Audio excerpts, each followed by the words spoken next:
time to go through and hear the officers speaking about what they saw, what they did. The other thing we should talk about is the cameras that will tell the tale here.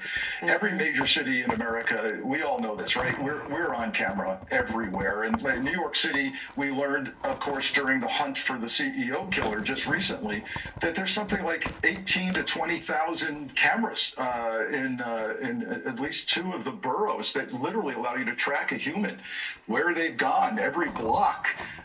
In New York, they've assembled all that together into one big Microsoft product that they call the domain awareness system. They can follow you. Where did he come from? They'll figure out his point of origin inevitably. We know a suspicious package was nearby, was detonated. If it is indeed connected to this car attack, what does that tell you, Frank? It goes toward more planning than a spur-of-the-moment decision or a drunken decision. And I think, I keep coming back to this because it's significant. We've now reported that the FBI is the lead agency here. And they're being very careful with the language, and it's important. They're saying we're investigating it as an act of terrorism. They didn't definitively say it is an act of terrorism, but I can't tell you that how significant it is that they've made this decision seemingly immediately. What does that tell me? There may well be some evidence somewhere, and that IED question you just asked may play into this because it goes toward advanced planning and sending a message. And maybe there's something discovered in the car or on the person of the suspect or within the IEDs itself that indicates we know this person. Maybe they've been on the radar screen. There's something giving the FBI confidence to say we've got to take this over now. Walk us through the very sensitive process of determining whether this explosive device is a viable one or not. Well, again, we always like to have an intact device. You get hair and fiber from that and DNA. It's not that it's impossible to get it, when the device has been destroyed, but it's better. The FBI Bontex and ATF, of course, ATF should be on the scene. I'd be surprised if they aren't. Their experts are going to look at this. And what's really kind of interesting that not many people know is the government keeps literally a warehouse full of IEDs that have been rendered safe from bomb scenes across the Middle East. A lot of people don't know that FBI agents and bomb techs were on scene in the combat theaters in Iraq and Afghanistan to take the IEDs in any condition they're found in, bring them back to the States and assess who made it. They can tell you, with regard to Middle East terrorism, they can tell you, we know who did this. We've seen this bomb before. This is a signature assembly that we're aware of. Or look at new techniques. So there's experts that'll have eyes on this device, and they'll tell us pretty quickly, this was an amateur. This could never have worked. It's a bunch of wires and pipes, but it's not a bomb. They'll figure that out pretty quickly, but then they get into the more sophisticated thing of, hey, did this guy really know what he was doing? Did this come from someone we should really be concerned about in terms of bomb making? Guys, stay with me. We have some new sound just in from a witness at the scene describing how this all unfolded. His name is Jimmy. Let's listen. We were kind of finishing up. I have to warn my viewers that listens to this. This is pretty disheartening. Pertaining to what you're going to hear, because this guy is going to describe what he's seen pretty in detail. So just be prepared in what you're going to listen to, because it is very, very gross. Finishing out the night coming from Bourbon towards Canal, and there was a lot of commotion at the end, so we ducked off into a nightclub for a moment to let all that settle, what we thought was settling.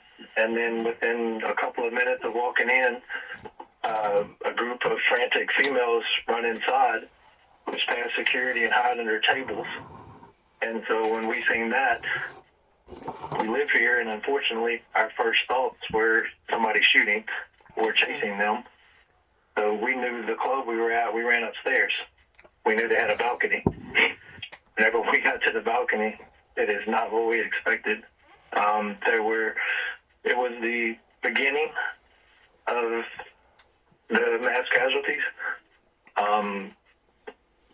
Dead right in front of us was someone's mother, twisted, obviously deceased. We counted 8 just from a couple of seconds of standing there, 8 bodies. 2 looked to be at least alive. I wouldn't say survivable, but alive. And the other 4 were clearly, very clearly, graphically deceased. That is And a gut no punch one- to hear. no one was around. Like, after they were mowed over, not knowing anything, like, no one was helping these people. They wouldn't let us out. I have training personally, and they just immediately locked us in there. And we could see some people did eventually go and start attending to the bodies. One man, deceased, had tire tracks across his back, and then when someone turned him over, he had tire tracks across his stomach, and he was clearly crushed. The mother that was in front of us, she was just horribly disfigured. A little girl that we had seen dancing as we were walking up the street was as flat as a pillow.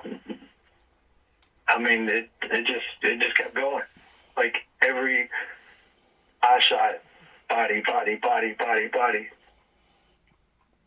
Again, that was a witness at the scene this morning, Jimmy Cothran. We just got new images into the newsroom as well. This is an image of what is alleged to be the suspected pickup that was used in this attack, and we can show that now. Again, this is allegedly showing the pickup truck used by the attacker, a white pickup truck. You can see now mangled in this image that we have.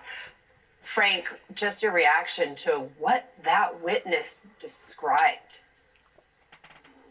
So not only, of course, is it a human horror that's been described here, but for me, what it speaks to is the deliberateness of this, the nature of the injuries he's described. That's someone who intended to absolutely take lives. This is not, broken leg. It's not a broken arm.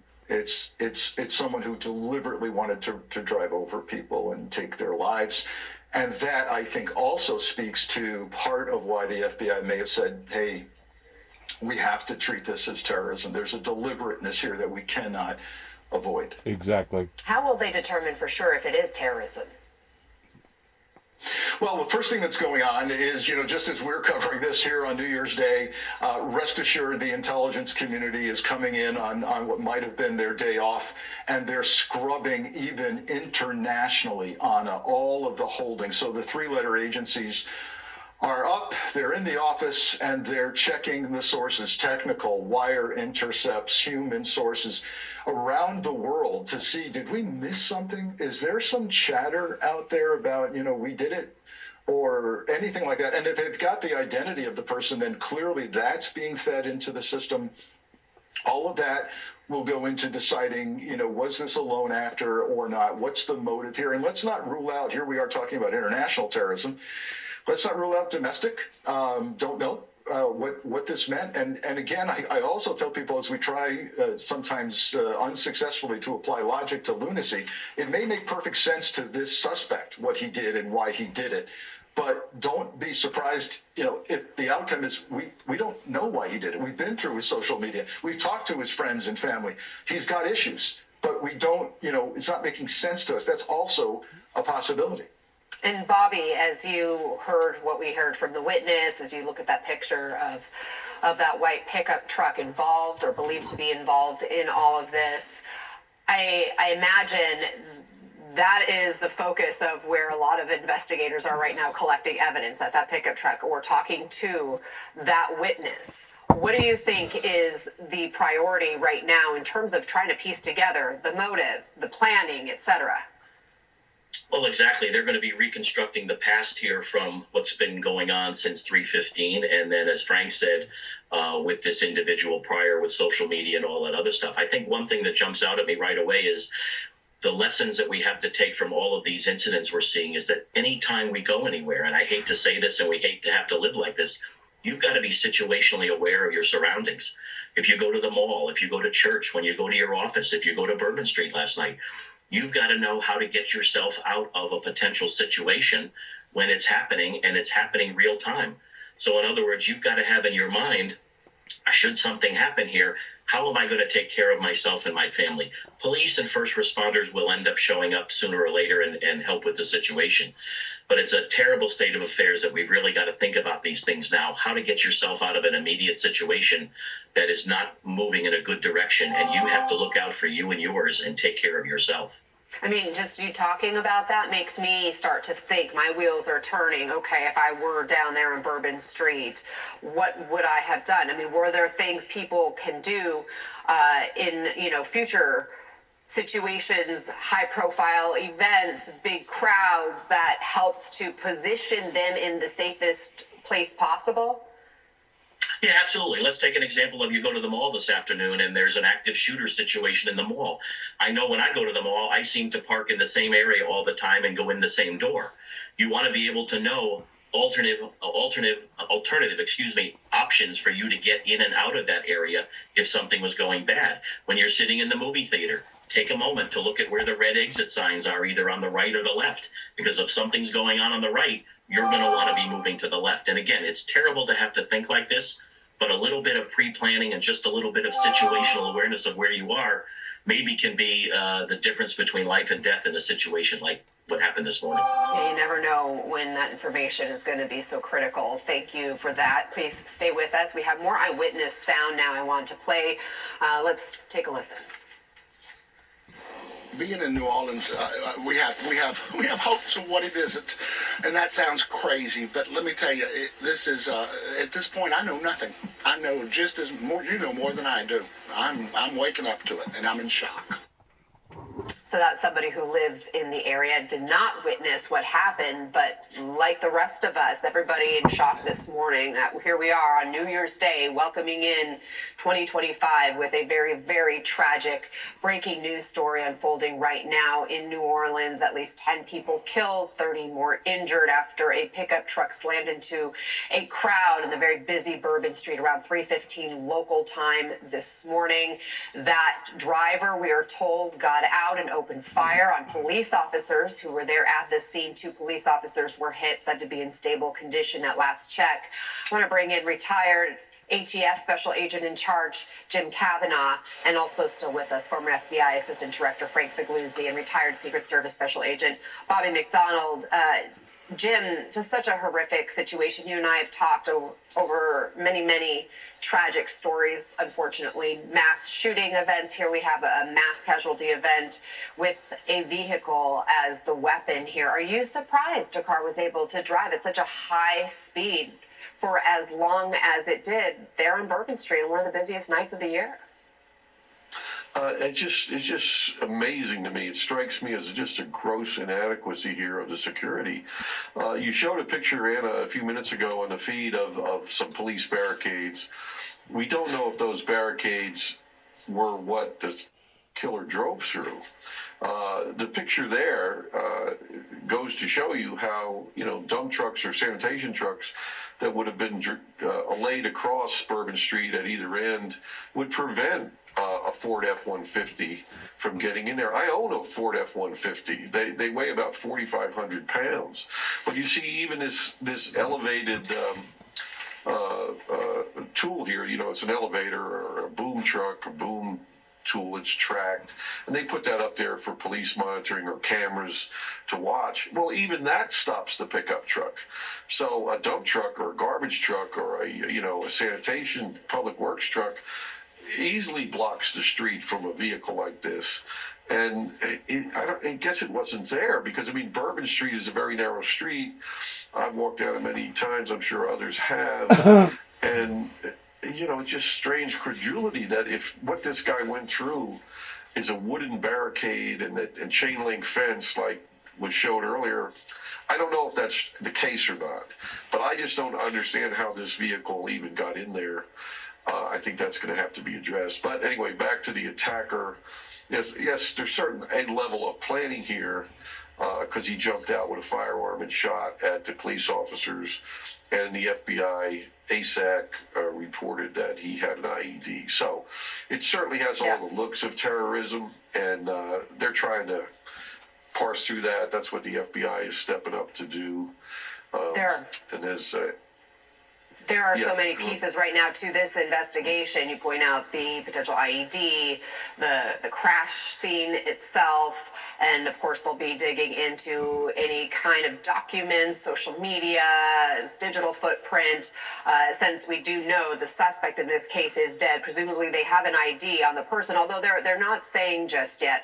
I want to read the reaction we are now getting in from some of the officials there in the state. Steve Scalise, Congressman from Louisiana, saying, please join me in praying for the victims and their families, as well as our first responders in the wake of this horrific act of violence on Bourbon Street.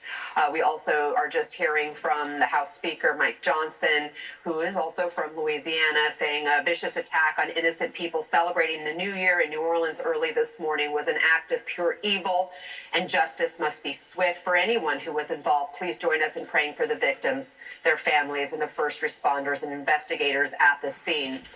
Again, we do know that Merrick Garland, the Attorney General, has been briefed on this incident, as well as President Biden, and the FBI is taking the lead on this ongoing investigation, which of course also involves local law enforcement on the scene there in New Orleans and Bourbon Street and scattered about as they continue this investigation.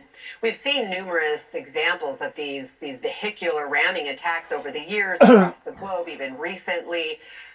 Frank, what lessons have law enforcement agencies learned in terms of preventing them or minimizing their impact? I think about, when we've had mass shooting events at schools, for example, there's sort of a new standard in how you respond.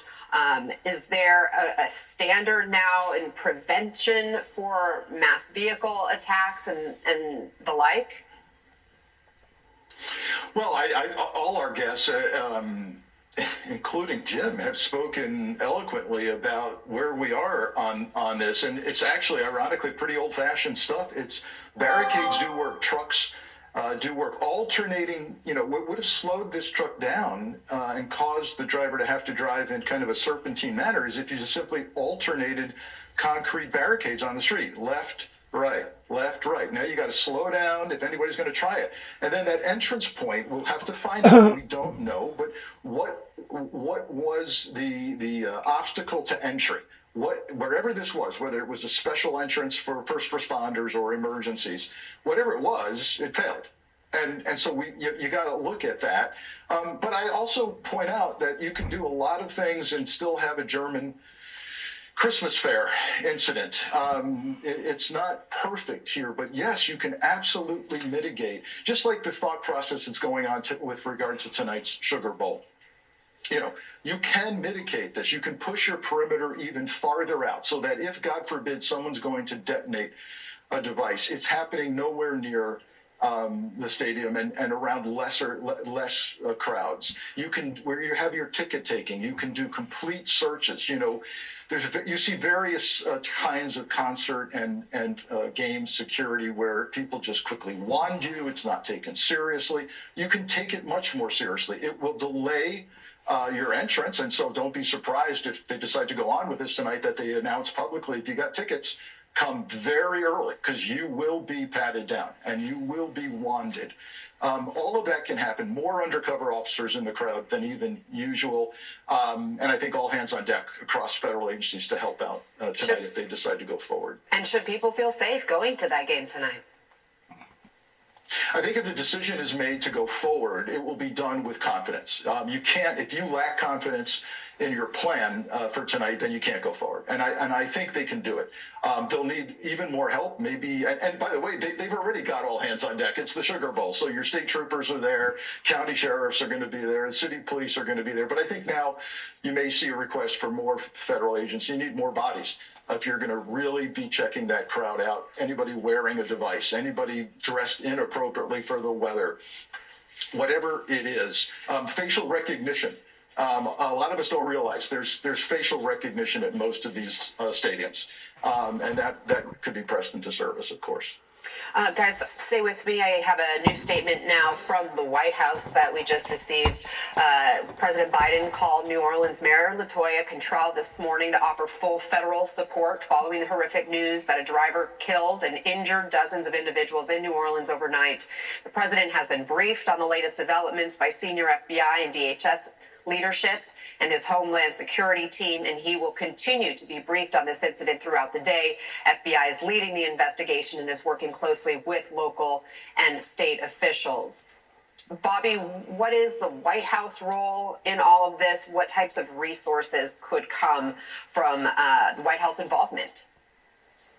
Oh, I think at this point, as you said, they've been briefed, and I'm sure that they are indicating to the officials down in New Orleans that every asset available to them from the federal government will be provided, whether it's police, whether it's ATF, FBI, whoever can help out with the situation, military perhaps with respect to what may be going on later today or continuing into the Mardi Gras time. I do have a big bit of confidence that everything will go well tonight if they choose to play the game. The NFL stadium there, the NBA stadium, which is right next door, both of those entities and sports leagues take security very seriously, and both have a very robust security apparatus that's in place for every game. So if they do choose to go forward, I'm pretty confident that both of those venues will be in good shape for this evening's festivities. Everybody, thank you so much for being with us as we continue our special coverage. Please stay close. We'll have much more of our breaking news coverage after a quick break. This is absolutely sickening to wake up to on a New Year's Day, Identity. beginning in 20 and 25,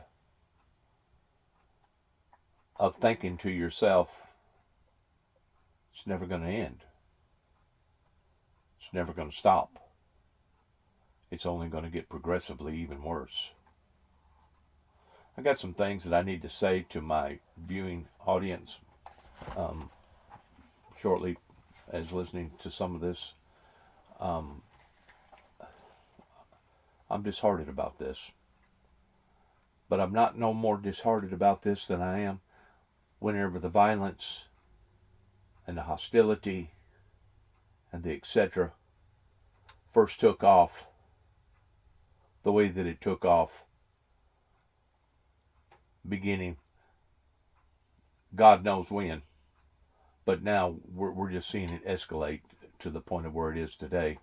And I do want to say this, that every county official, every mayor, anybody associated with government, either on a county, state, or federal aspect, needs to start looking at this country as it being a combat zone. And I'm talking about judges, I'm talking about prosecuting attorneys, I'm talking about lawyers, I'm talking about church members, I'm talking about everybody. That we are in basically a war. And until we start recognizing this, and until we start acting appropriately about these matters, they're only going to intensify and even get worse. And this could have very well have happened at a school event. It could have happened at during the 4th of July pertaining to a carnival. You have people out there right now that are being driven by the pure mere motivation of evil. Nothing, there's no other way to cut it. There's no other way to examine it other than it being evil in its fullest. Just as the Bible talks about that in the final remaining last days here upon earth, that Satan will come down in great wrath because he knoweth his time is short. Whenever I discussed these things in 2005, going back to my particular life now is 20 years ago. 20 years. And I was passing out Bible literature and basically got run plumb out of Weakley County because of a bunch of idiots that wanted to put me under the category of being a homegrown terrorist.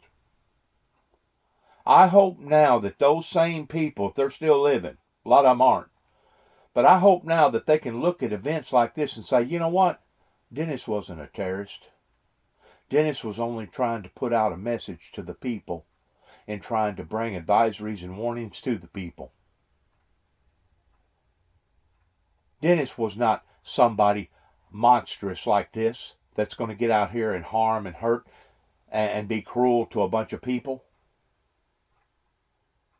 This has escalated to the degree of where it is today. So I hope all them people that spent all that time in trying to bury me and destroy me, I hope now that you have a big lump in your throat.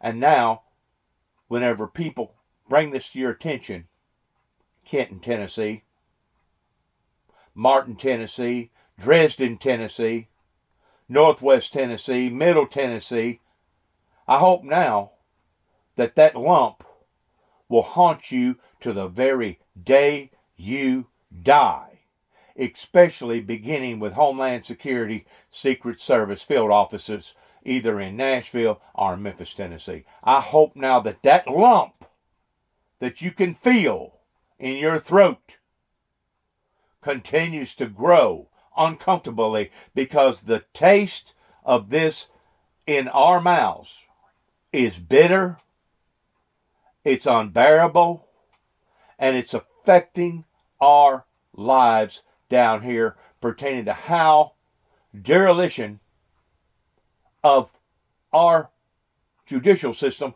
can no longer protect its own people. And a great deal of this has to do with the disharshness's pertaining to the punishment of people like this. I've said all along that the psychiatric community had a big deal in putting America where we are right now. And I'm not bashing all psychiatrists, because I've met some really, really good common sense psychiatrists, but I've also met some very wicked ones too. And what went on in my life in LaGrange, Kentucky, up here in Cadiz, Kentucky, should be looked upon as being wicked and evil.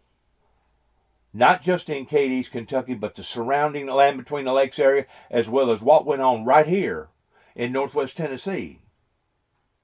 Going back whenever I made a telephone call to the White House about the Antichrist, ever since then my life has been turned totally upside down.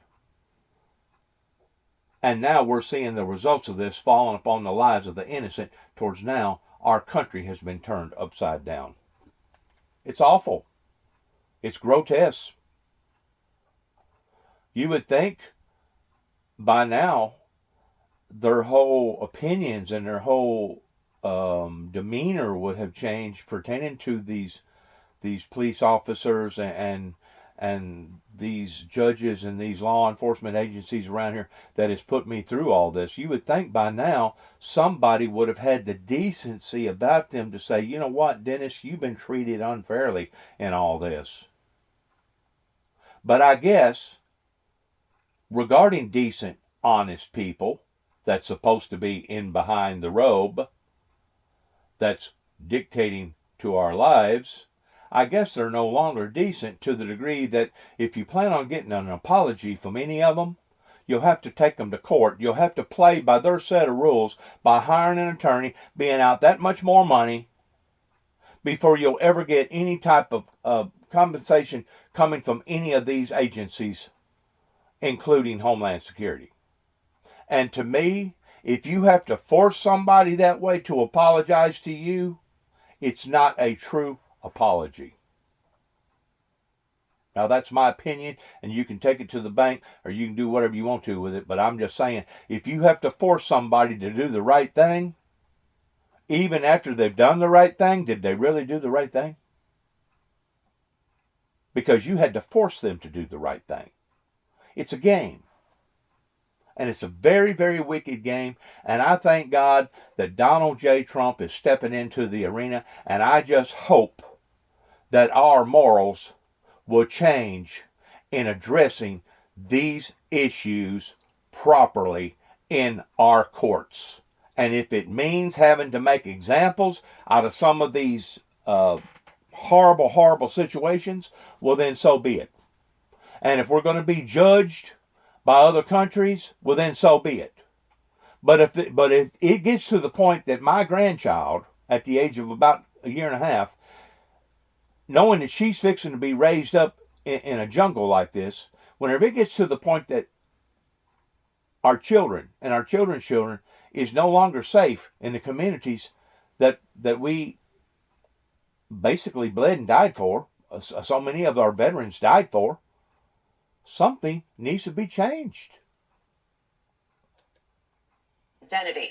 President Biden has been briefed on the latest and has called New Orleans Mayor LaToya Cantrell this morning. Joining us now, NBC's Emily Aketa, NBC's Ken Delanian.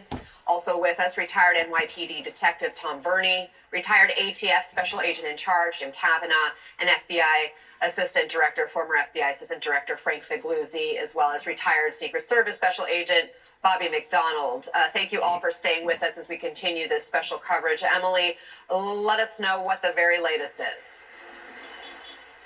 Hey there, Anna. Well, Louisiana's Attorney General calling this a brutal, intentional killing of innocent people who were just trying to celebrate New Year's Eve in New Orleans. And not just any part of New Orleans. This is the heart of the French Quarter. It is a regularly tourist hotspot with 24/7 restaurant establishments. There's a nearby casino. So regularly, this is an incredibly busy area. To add to that, another layer of this, there's the New Year's Eve celebrations. And then those tens of thousands of people flocking to New Orleans for the Sugar Bowl set to play out later today. So when a driver drove down Bourbon Street, it was packed, according to police, and they believe he did so intentionally, saying that he drove down Bourbon Street around in a white pickup truck around 3:15 a.m. local time at a fast pace. Quote, the police superintendent saying trying to run over as many people as he possibly could. He eventually crashed the vehicle, as you can see on your screen, appears to crash into a crane with significant damage there and started firing at police officers, according to police. And we're just learning from police that there was an exchange of gunfire. The suspect shot two police officers who are in stable condition. The suspect was also shot and was declared dead on the scene there. Now, federal law enforcement officials tell NBC News that they are investigating this as a potential act of terror, as you mentioned, Anna, with the governor also sharing his thoughts and prayers on social media, Anna. Emily, thank you. Please keep working to get more information for us. I want to bring in NBC's Gabe Gutierrez, who covers the White House for us. And Gabe, we read the statement earlier from the White House. Do we expect to hear from President Biden at all today? At this point, Anna, we do not expect to hear from the president just yet, but of course this is a very fluid situation, so that could change at any time. We do expect President Biden to depart for Camp David a little later on today. Right now he's in Wilmington, Delaware, after ringing in the new year there and attending a private wedding ceremony last night. Now, we have heard from the White House that the president has been briefed by senior FBI and Homeland Security officials, and also just a short time ago we learned that the president has called the mayor of New Orleans and offered full federal support. Now, the FBI, of course, is the lead agency here, and the president has a role of not just commander-in-chief, but consoler-in-chief. Again, we do not yet know if we'll get an official statement from the president himself, whether he might speak on camera. That is yet to be determined, as this is a very fluid situation at this point. Now, Anna, we're here in South Florida, in West Palm Beach. This is where President-elect Trump spent the night. He had a New Year's party at his Mar-a-Lago estate. We have not yet heard any comment from the Trump transition with regards to this incident in New Orleans, but we have asked. But again, the news from the White House is that President Biden has spoken with the mayor of New Orleans, pledged full federal support. We expect him to continue to be briefed throughout the day, but we do not know if he might speak publicly as he heads to Camp David a little later on today, Anna. Okay, Gabe Gutierrez reporting. Thank you for that latest information, and we do expect to hear from law enforcement again at noon Eastern. Ken, what additional information might we expect them to share at that press conference? Well, the biggest piece of information that we're all hoping to learn is the identity of this subject, which they likely know, by now because they've got a license plate, a Texas license plate, attached to that white Ford pickup truck. We've seen photos of that now. And they may have a wallet in this person's pocket. He's dead at the scene, shot by police. That was new information that Emily revealed to us. That in fact he was shot by police after engaging in gunfire with them. And even if they don't have a wallet, they have fingerprints, so they've likely been able to identify the suspect and are now combing through social media and trying to determine what the motive was here. We may not hear about motive, but we may hear an identity. And of course, another important question is whether they've ruled out any co-conspirators, whether this person was acting alone or whether there's any danger remaining to the public. Obviously, there's a huge football game being scheduled to be played in New Orleans tonight, and so that's a very important question as to whether this person acted alone or whether there's any reason to still be concerned about other potential attackers. So those are the big questions we're looking for. And then, of course, obviously this was a carefully planned attack. And I say that because it's the first incident that I'm aware of where a person used a vehicle to kill people, but then also shot at police officers and then potentially had bombs. The FBI said there were potential improvised explosive devices. And so that suggests a level of planning that took a while and a lot went into it. And any details that the authorities are learning about that would be important for us to understand. And we are looking at live images right now there from New Orleans, 9:06 local time. We see a number of law enforcement milling about there. Tom Verde, help us understand what we're looking at right now. Good morning, and I'd like to say Happy New Year, but unfortunately it's not turning out that way so far.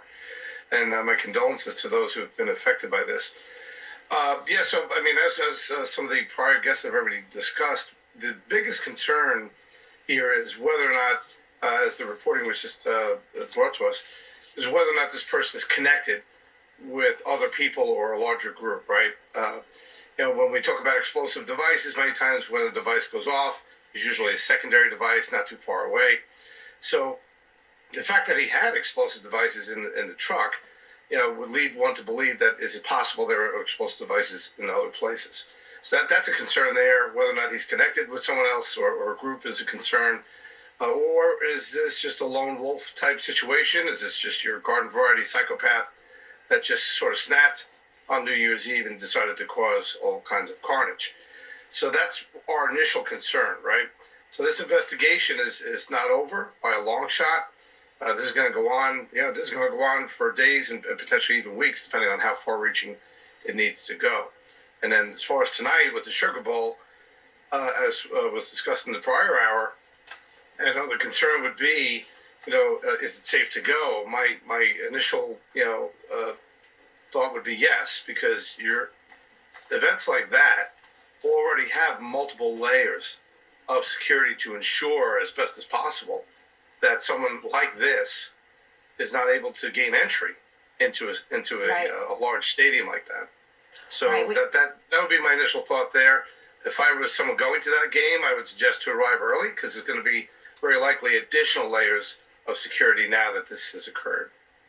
And the next news conference we know is scheduled for noon Eastern in 2 hours from now.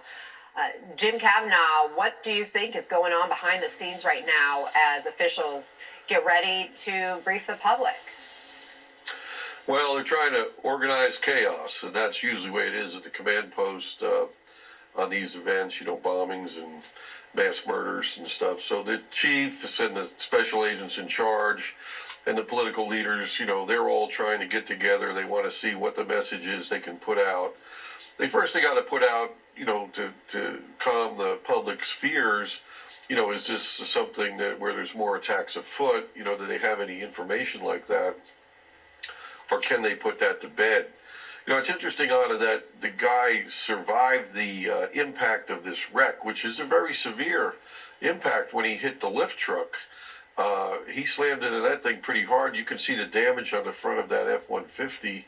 And yet he was able to still fire on and injure 2 New Orleans police officers, and some officers, either them or others, returned fire, and he was killed. He was probably somewhat hurt in the wreck, but he survived enough to be able to engage them.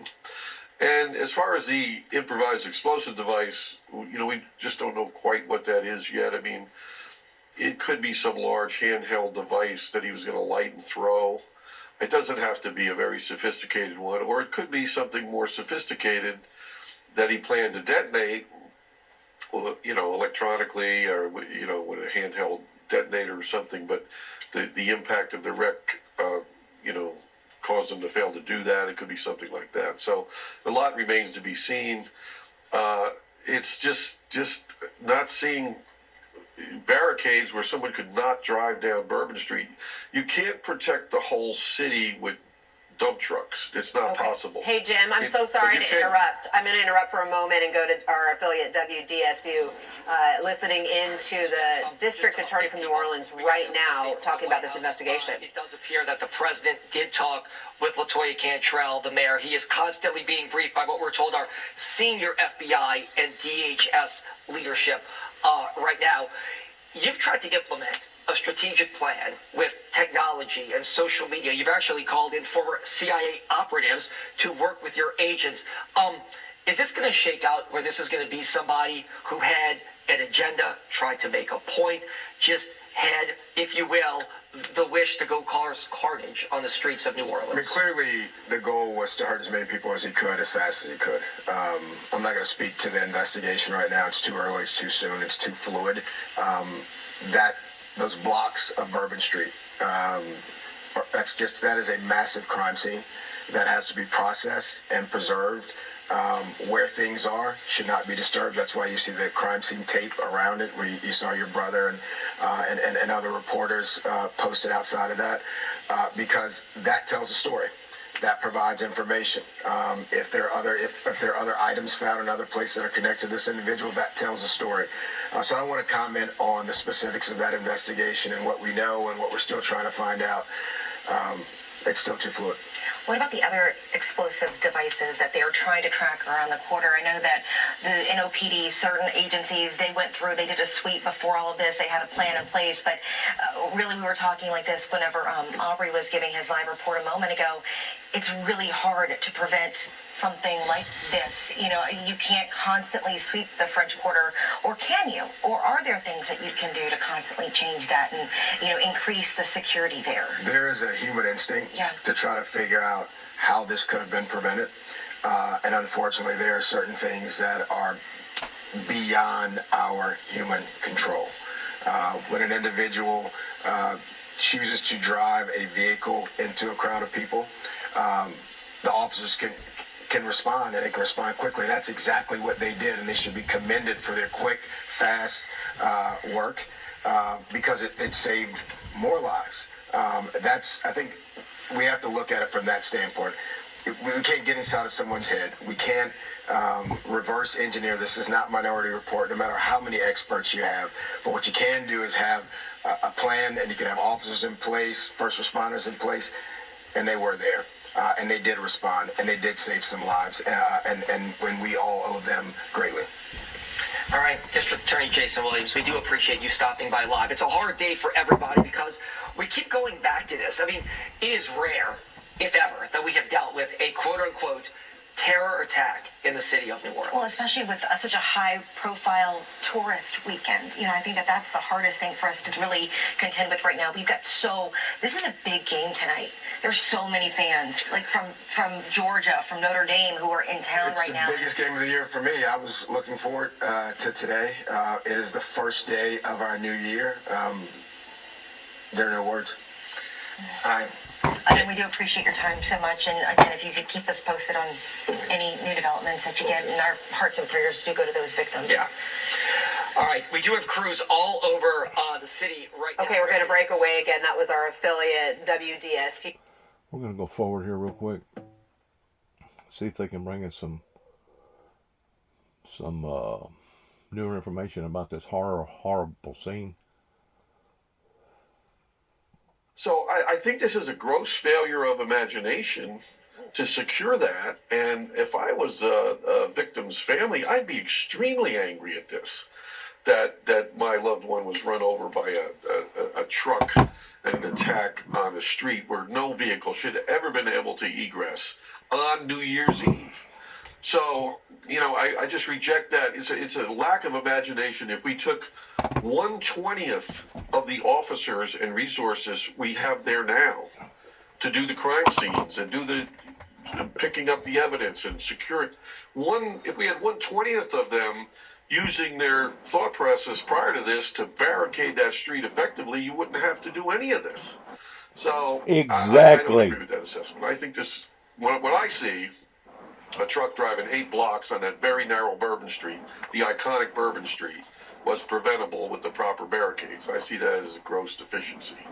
And, I just don't, unless there's some other new information, unless there was dump trucks there and they moved them away, but I can't imagine they would do that. I think that's one of the questions we'll be asking, or hope that reporters will be asking at the next news conference, is what type of barriers were there? Because we did hear in that first news conference now a few hours ago from the police superintendent, Ann Kirkpatrick, that this driver went around barricades that were in place. She also mentioned there were 300 police officers on scene, so they were able to respond immediately, but certainly not able to prevent the level of tragedy that has occurred, with at least 10 people dead, 30 more injured. The extent of those injuries not known at this hour. We don't know a lot about the victims, only according to the police that most of them were locals as opposed to tourists. But we do know that this is a highly populated area, typically with tourists. Lots of bars, lots of restaurants in this area, Bourbon Street,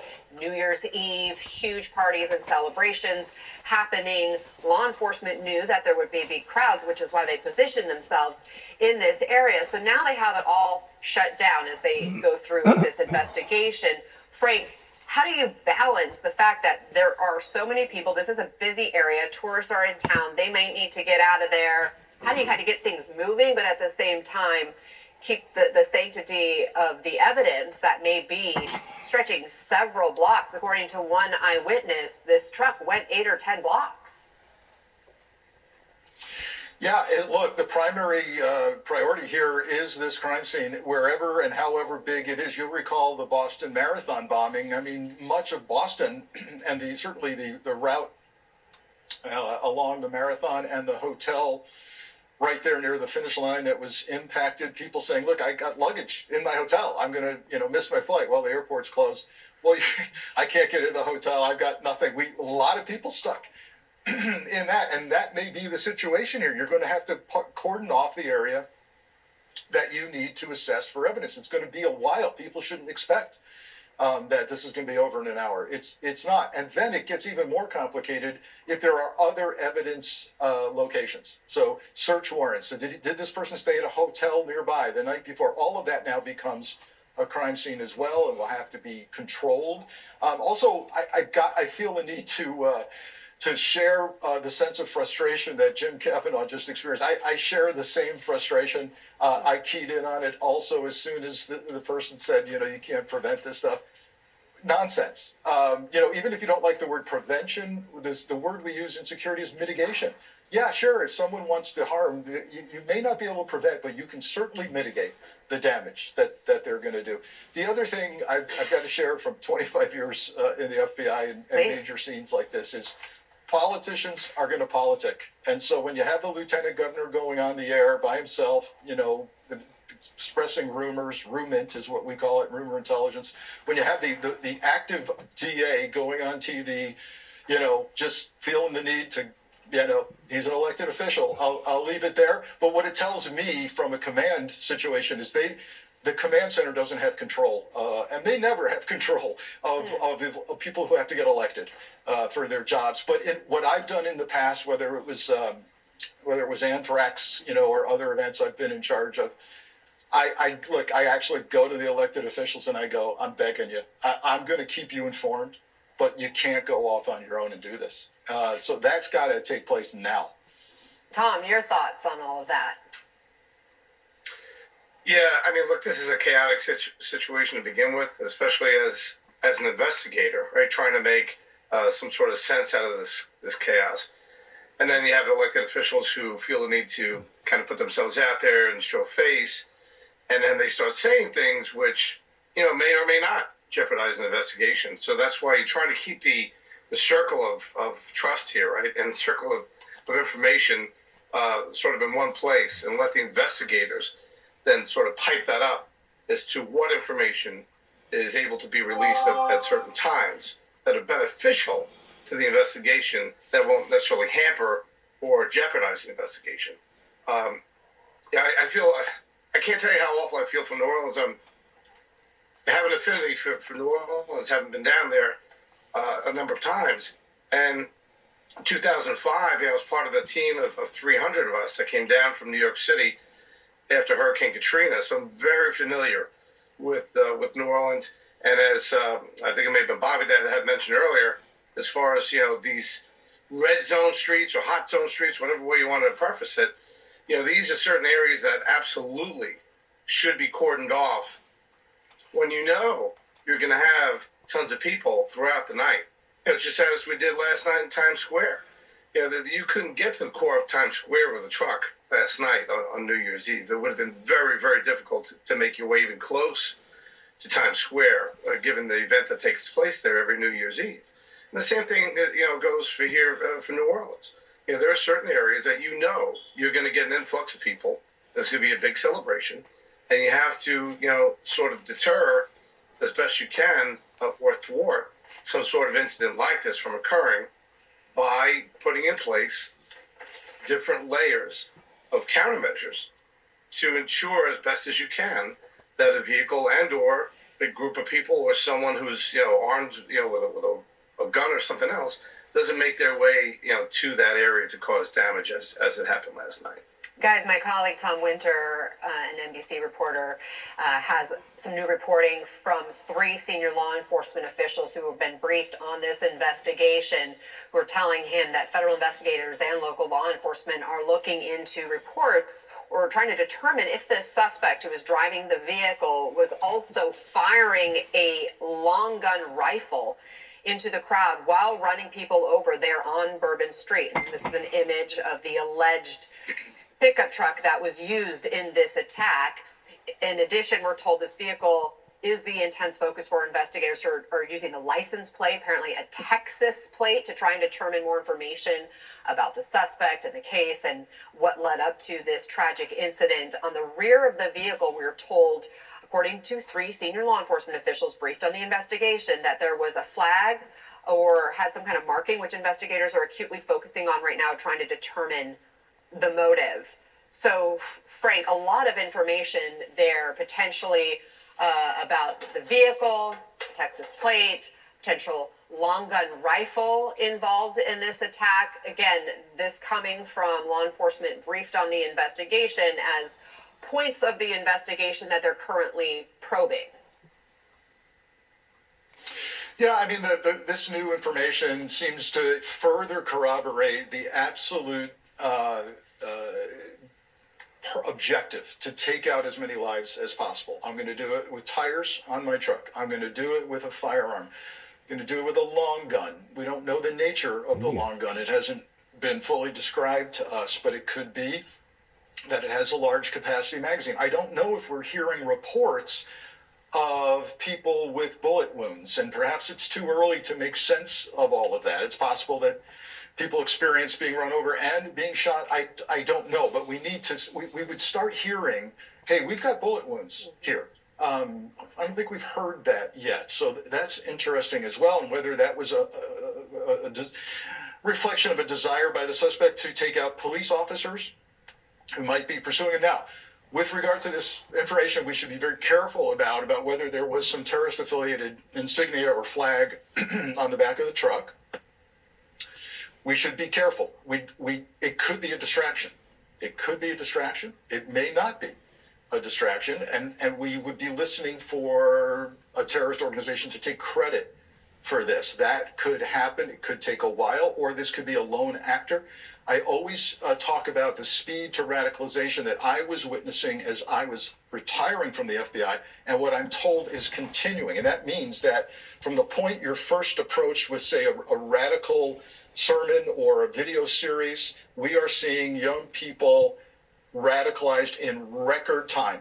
We've noted sometimes just 9 weeks to radicalization, meaning 9 weeks before, from your first exposure to radical violent ideology, to acting out on it could be as fast as 9 weeks. That is a battle that is being fought because it's online. It moves at the speed of the send button. And so all of that's going to happen through social media analysis, talking to friends, loved ones, co-workers, getting inside his residence and devices, which may be password protected, by the way. That could cause a speed bump. But it's all hands on deck to exploit this person's devices and really assess his entire life. Are you surprised, Frank, we haven't heard more about this reported suspicious device? What we heard from the FBI special agent in charge was considered to be an improvised explosive device.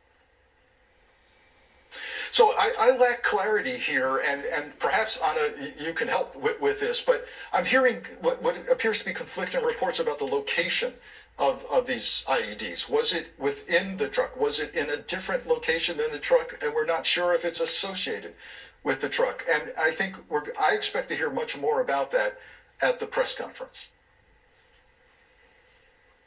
Okay, so let me go back to Ken Delanian, who I know continues to dig into more reporting on all of this.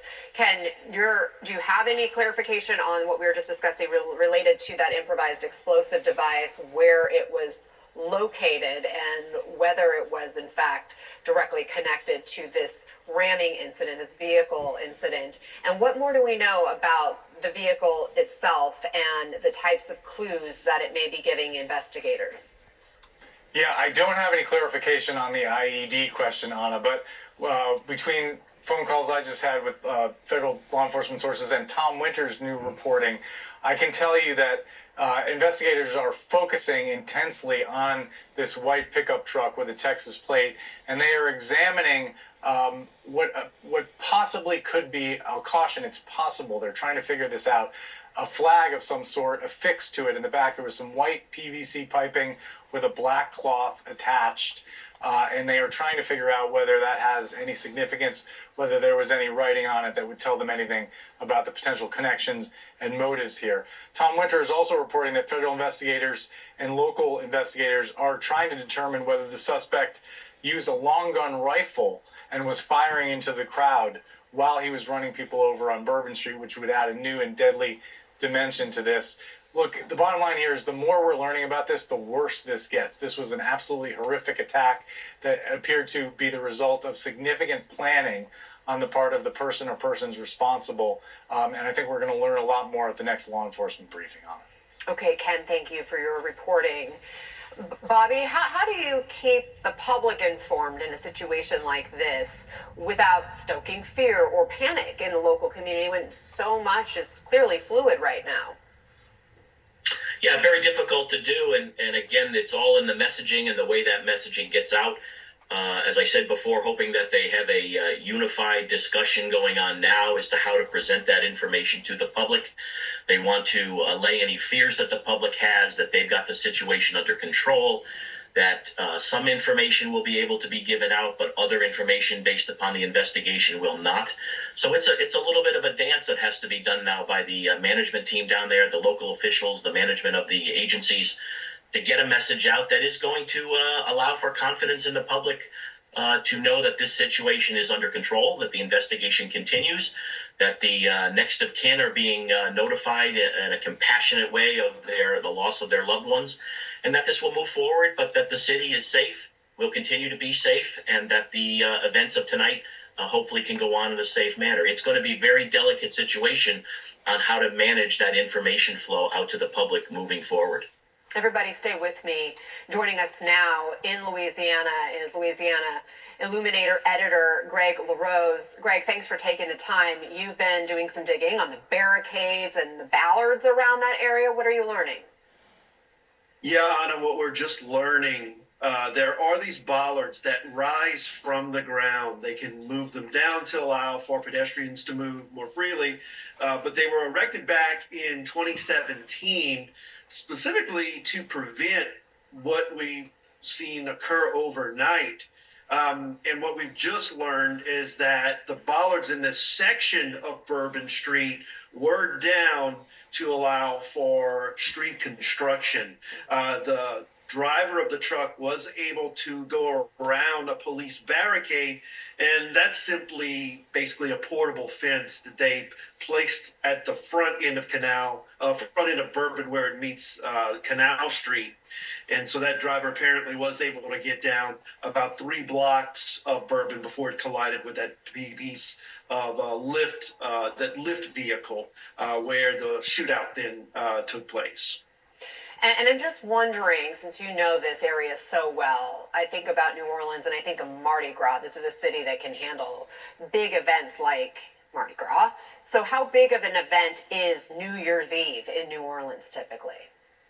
It's way bigger than your typical weekend in New Orleans. I mean, we're a tourist town. You expect there to be crowded French Quarter streets pretty much every weekend. We'll multiply that times 100 for New Year's Eve. Not quite as big as Mardi Gras, but you combine New Year's Eve with the fact that the Sugar Bowl takes place tonight, so they're fans from Georgia, fans of Notre Dame, which has supporters all over the country. It's fairly significant, and we've seen around town folks that have been restricted from this area and sort of wondering exactly they're told it is safe to go about, but clearly as they're investigating this stretch of Bourbon Street, not only that. We know that they are scouring the rest of the French Quarter and other portions of downtown to see that if there are any other improvised explosive devices. I have to ask you, Greg, as somebody who's connected to this community, what went through your mind when you heard about this incident this morning, and where are your questions? Yeah, it would have been probably about 5 o'clock Eastern when my phone alert started coming through, and I live about 15 minutes away from where this occurred. And terrorism honestly did not enter my mind first. I mean, Bourbon Street is known to have multiple mass shootings, and that just to me was like, goodness, here we are again. But let's go a little bit further forward here real quick, and then I'm gonna say something to my viewers. Are basically just repeating themselves again and again and again. And that's all they can do at this point in time, pertaining to the media, in trying to defend the Department of Homeland Security.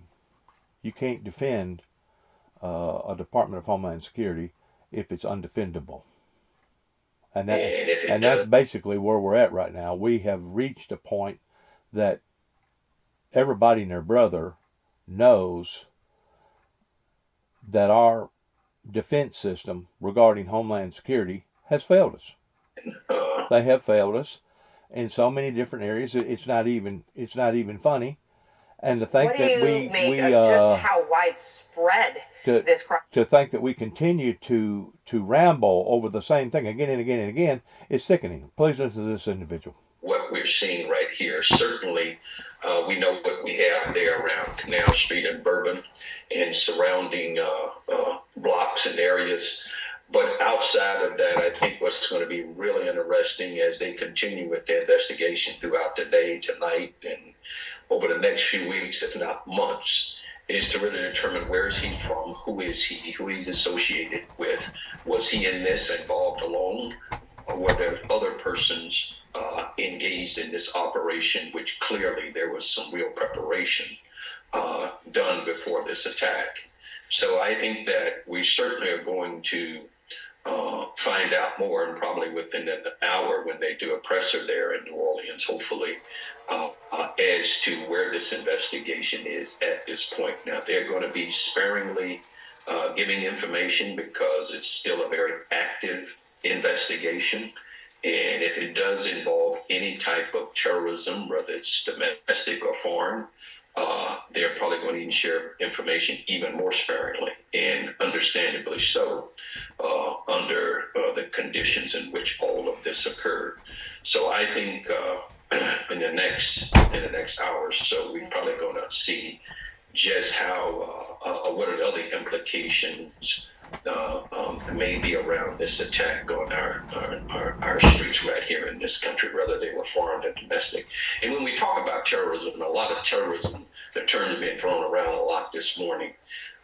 We really have to, I think, at some point, however they choose to define it, it can be defined in this very generic sense of instilling fear in others who may have a different philosophical, ideological view of yourself, whether it's domestic or foreign. But we really got to get to the crux of this, because this is in many ways somewhat of a unique event in the totality of everything that's going on in terms of the timing, the location, et cetera, et cetera. I think we really got a real issue here that we really need to address, and we need to be very honest with ourselves too as to how we're going to address it. And I think the country as a whole right now is need to be on and stay very vigilant, because we don't know where this attack came from, who all's involved, right. And we're just starting to year out. And this is not to frighten anyone, but I think we have to be very realistic with ourselves in this country.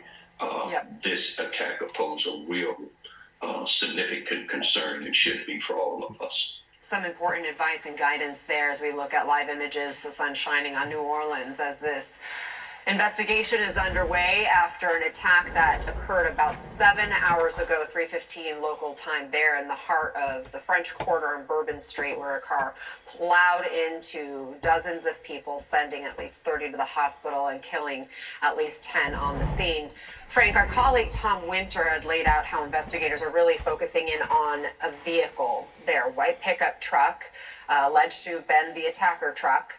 Texas plates, potentially a flag or a piece of cloth affixed to the back. That's some kind of piping that's sticking up there. You can see what kind of We're going to end it right there. I got some things I need to say to my viewers.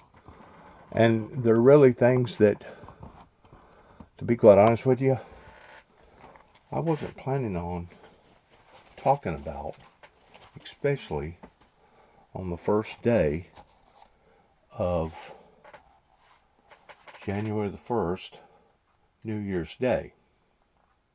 Wasn't planning on talking about these things. But you know what? Sometimes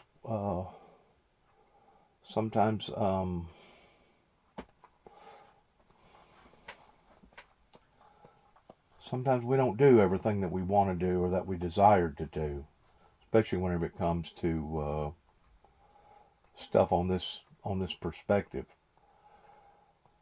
And the bad thing about it is it keeps repeating itself again and again and again. And because of it, I feel like it deems necessary towards listening to it and hearing what I got to say.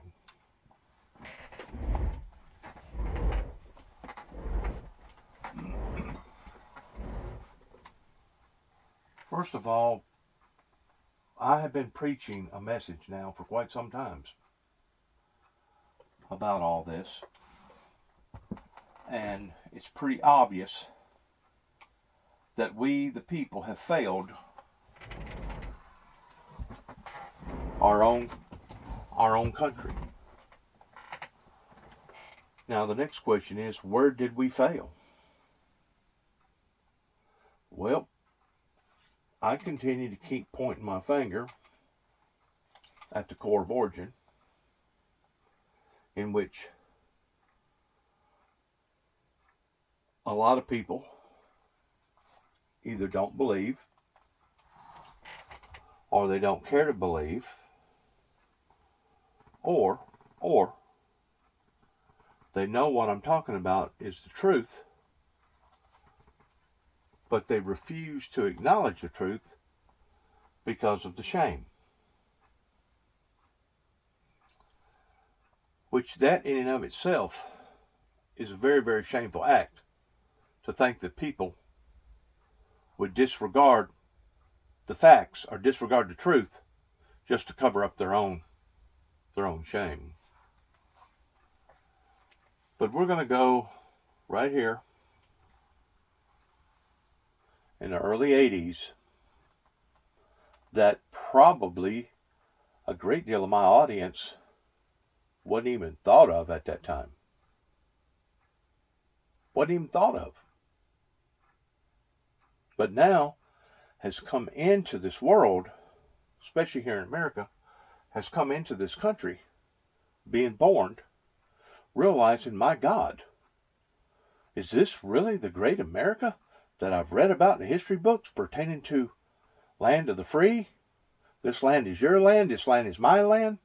From California to the East Coast to the West Coast, is this really the same country that they were trying to persuade me of? Well, since these individuals got through doing what they done, no, it's not. I hate to say it, but no, it is not.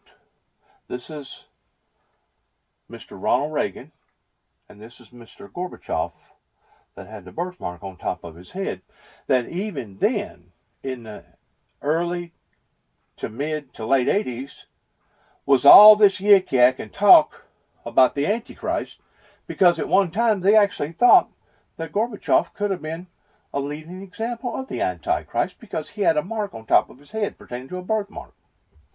That's how idiotic and that's how superstitious that people not only are today, but what they've been for years and years going back to whenever all this started.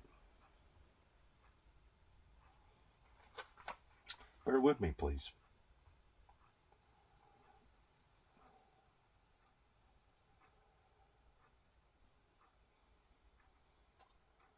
Whenever I come back to Northwest Tennessee in 2014,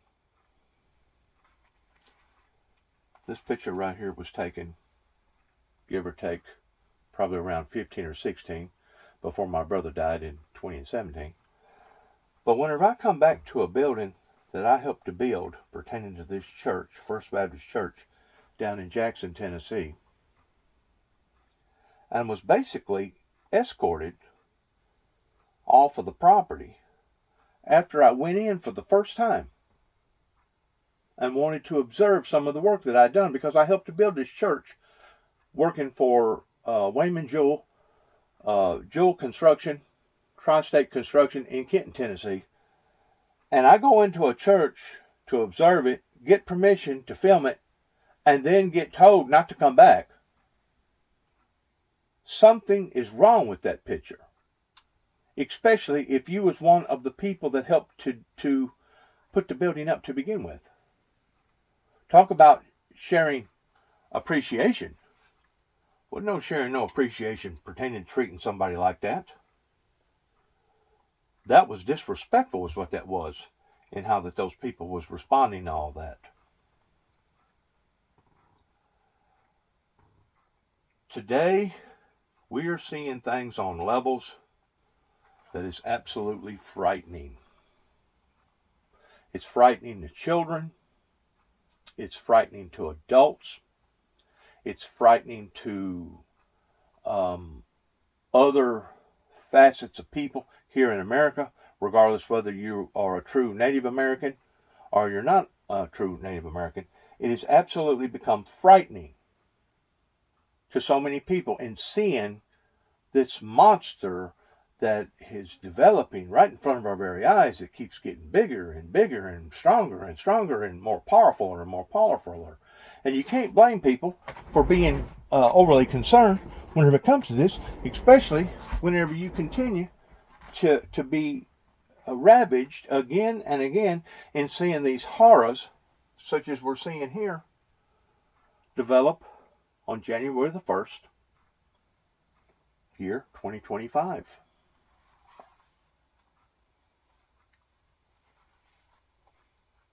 I just put this together in less than probably 10 minutes ago, so bear with me if I'm not completely, totally organized. On this date right here,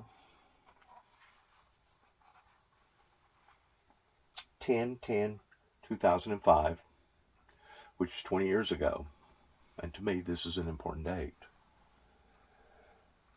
This was either right before or right after Katrina had hit down in southern Mississippi.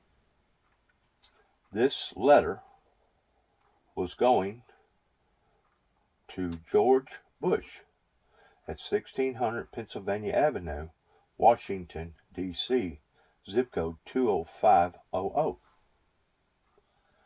I didn't know after 9/11 occurred that now all letters, well, not necessarily letters, but all major packages that a person sends to the White House, regardless of who the president may be, is automatically shifted to whatever field office is it closest to, pertaining to Homeland Security Secret Service. So obviously they become probably very busy in opening up a great deal of packages, especially during Christmas holidays.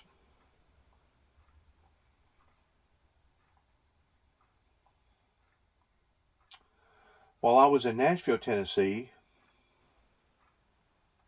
I sent, that was the second letter. This was the first letter pertaining to the package, and I tried to look for the actual receipt coming from the post office. I got it somewhere, I just couldn't find it. The first letter was in 7205, and I think this letter was actually written before Katrina hit. The second letter was after, I think I got that right.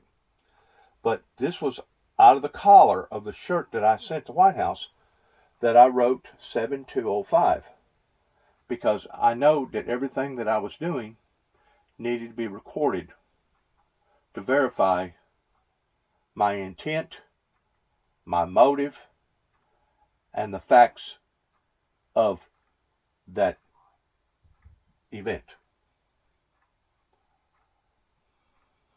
It says here, at the time, living in Davidson County, Nashville, Tennessee, sent a t-shirt to President, got reprimanded by Homeland Security Secret Service for giving out advisories and warnings basically to the public. And I wrote here, Brother Juby, t-shirt read, Bloody Road Ahead, etc.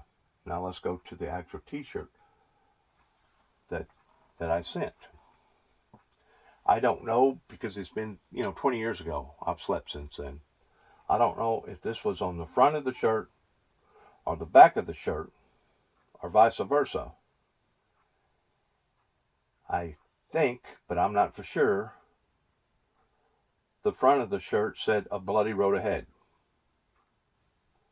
And then it's got here, the crown of thorns, the crown of life, Juby story. Just one drop of Jesus' blood washed away my sins. The four horsemen of the apocalypse regarding end time Bible prophecies that the White House has obviously been a part of towards trying to cover up or eradicate this movement and trying to destroy the individual sitting in front of you right now. Has been a long, long road, needless to say, regarding what all has occurred in my life.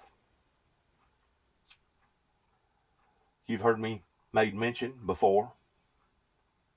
I'll make mention again. I love my country, but I am ashamed of my government. So many people today has the same feelings that I have. The same exact feelings. We love our country, but the government that has hoodwinked us and seeing all these problems, we're not proud of. Matter of fact, we're ashamed of. We're very ashamed of, especially whenever you see incidences like this again and again and again come over the news waves, especially on a day that you would think was sacred, that is not. I mean, just like in Nashville, Tennessee, it was Christmas Day whenever a bomb was activated in downtown Nashville. So there is no sacredcy whenever it comes to dates, places, and times. Look, whenever Israel was attacked, that was on a sacred date. So it's as if the devil and the devil's people are purposely plotting and planning on these dates so that they can try to vindicate themselves of what's happening. Whenever I first come back to Northwest Tennessee, probably within a 3 or 4 year period, I come back in 2014. I think this was after my brother died. I would have to look to be sure to verify the records. But there was a restaurant in Union City that I got this young girl, after me printing this out, of A Nation in Distress, to sign off on some more stuff right there. And of course, within about a year or so after that happened, the restaurant burnt down to the ground. Similar towards what we've seen here in Mount Carmel, Waco, Texas. That today still haunts me, pertaining to me investigating that personally and going down there and staying on the grounds for 3 days and going in a perimeter of about 5 miles and questioning people, interviewing people that live in that area.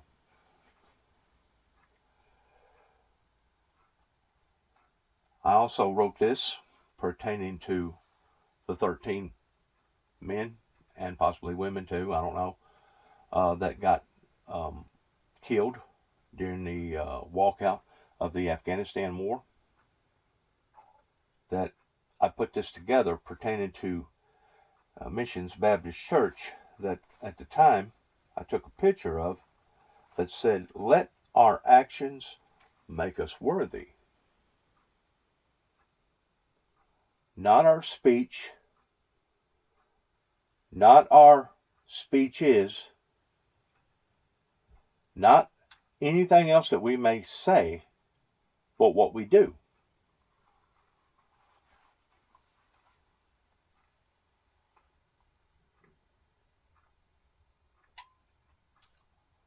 This was a picture that I took of a tree after a certain many years up in Land Between the Lakes that I had hung up there pertaining to a sacred site that I had made, that God had led me into that area of building an altar. And basically, this is what the sign said. That I took into a church in Milan, Tennessee, after me going there for a couple months. I never did display the sign. I never make a big entry about the sign. But because I had that sign with me, and they know that I had that sign with me, I was reprimanded by their church committee pertaining to the deacons and telling me that I was welcome, but what I believed in and what I was teaching and preaching at that time was not. The sign basically the scripture come from Acts 23:9. It says, "Let us not fight against God." And that's exactly what so many people in America has been doing, beginning with Homeland Security, Secret Service, is that they have been fighting against God in trying to stifle or stop the anointing that was placed upon my life going all the way back into 1988, whenever this first originated. Which once more goes right back to the Bushes and the Reagans.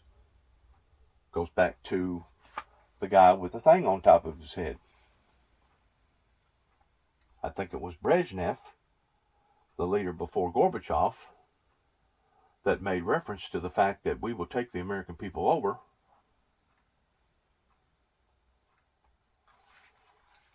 and never fire a shot. Well, I'm tending to believe that more and more every day, pertaining to how that our great nation has been contaminated with everything that's going on. And whenever I talk about a bloody road ahead, I'm just not talking about gun violence. I'm talking about all types of violence. You know, from chemical biological warfare to mowing somebody down with a assault rifle or a semi-assault rifle, whatever, machine gun, to running over a bunch of people, to poisoning people, to doing harm and hurt to people. A bloody road ahead. Now, did I send this t-shirt to the 43rd President of the United States because this was something that I was desiring? Not at all. Not at all. 7205. This was the same year that Katrina hit.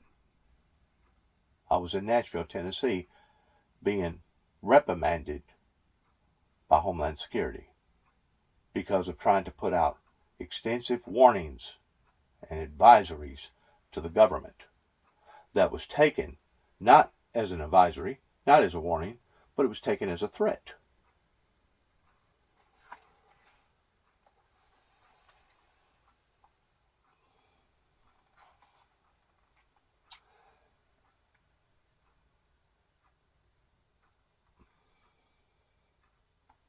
This man right here, his name is Donald J. Trump. He has great insight towards what's going on today. I think it's even overwhelmed him in the how enormous that it is pertaining to all the problems in America. But I do know that he's got enough sense to know that there's two leading factors that makes a presidency successful. A is going back to the reference of our children pertaining to our pledges that we've made with one another of pledging allegiance to the American flag, regarding the protection of our people, of who we are, what we are, and most definitely who we're supposed to be. Whenever it reaches the point that we can no longer raise our hands and make a vow pertaining to this flag on this cross, then we got a problem. But the next thing that Donald J. Trump understands the value of this presidency that he's fixing to walk back into is that cross right there. That cross that represents God and God's Son. Whenever it reaches the point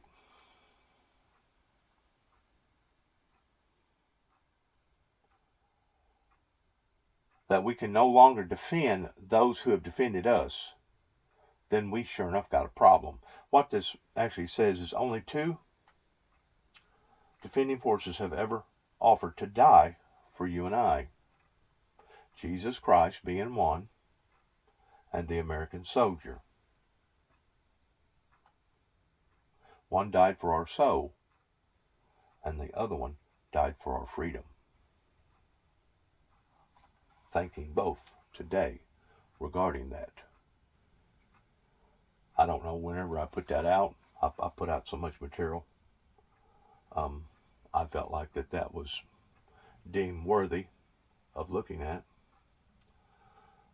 But this is one of the main areas where America has stumbled and failed, is whenever we quit making it mandatory for our schools in the process of their teachings in school, private, public, whatever, to stand and give an allegiance to the American flag. This is one of the biggest areas that we have failed our own culture of people. And it's really sad, because without God and without those pledges, you basically have an empty church, a vacated, run-down building that, we want to talk about the buildings regarding factories that at one time used to employ 300, 400, 500, maybe it had a shift or two or three shifts, whatever. How about this building right here that's depleted, run down? Got a tarpaulin over the top of it to keep from it leaking down into the roof and to the ceiling. What about that building right there?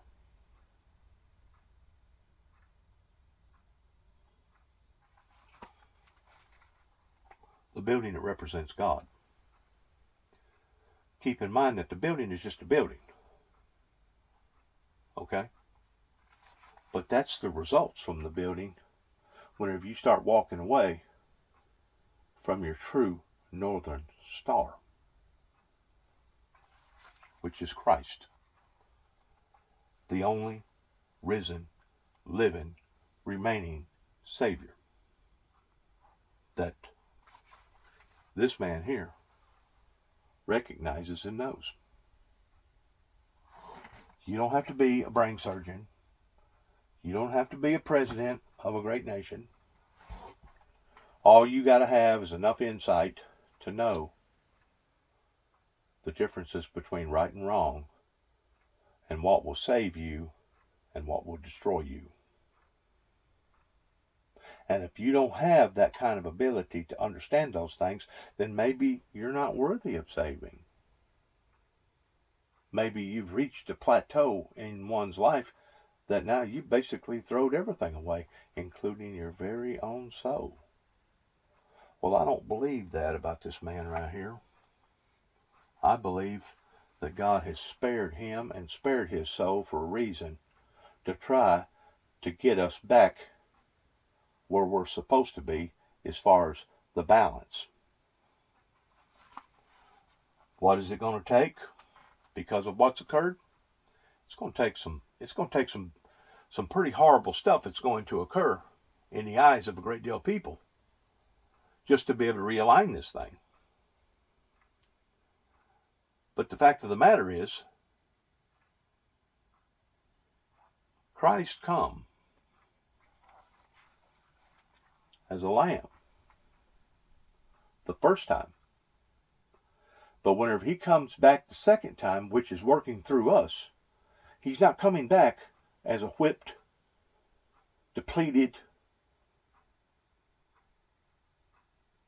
degenerate people. He's going to come back as a lion. And that's what's supposed to be in us today, is the spirit of the lion that is enforcing the ways of righteousness through the Son because of the Heavenly Father, because of God. Once we lose that identity, then we go back to being a nation in distress. Once we lose that identity, then our morals decline, and everything that surrounds our life declines along with it. This was the primary reason why, whenever I first come back to Northwest Tennessee in 2005, my brother and I put this cross up representing the broken system.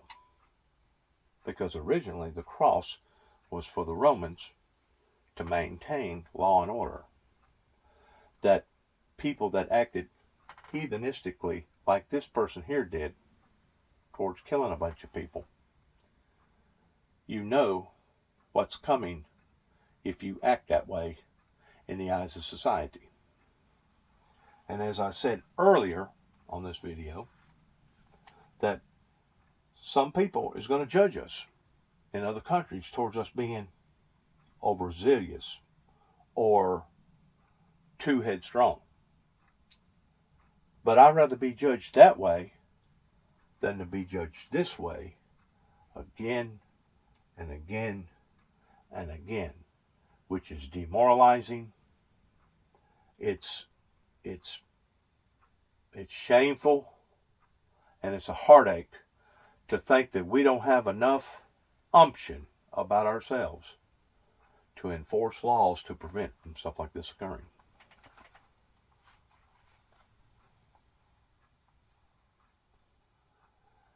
Whenever you don't enforce your laws properly, and I'm not saying personally, I've heard people say, well, what we should do is do like the Saudi Arabians are the areas of the Middle East towards if you steal one time, you get a finger cut off. If you steal twice, you get 2 fingers cut off. If you continue to steal, you get a hand cut off. If you continue to steal, you cut off your arm. You know, that does sound a bit grotesque. In actuality, it does. But is this not grotesque? Is all the shootings and the killings and the endless, senseless murders that we continue to keep seeing again and again and again, is that not grotesque? Is that not shameful? Is that not something to be totally ashamed of, pertaining to seeing all these mass murders? That's a cornerstone to this memorial site out here at 291 Thompson Road, Sharon, Tennessee, zip code 38255. Sure it is. There's no other way of bargaining with it, explaining it, interpreting it. There's no other way to even think about it other than it being shameful. And it is. So you decide, as citizens of this great nation, which would you rather deal with? This and this on a day-to-day level, or a bit of criticism coming from third world countries by saying, well, y'all are a bit headstrong in your actions.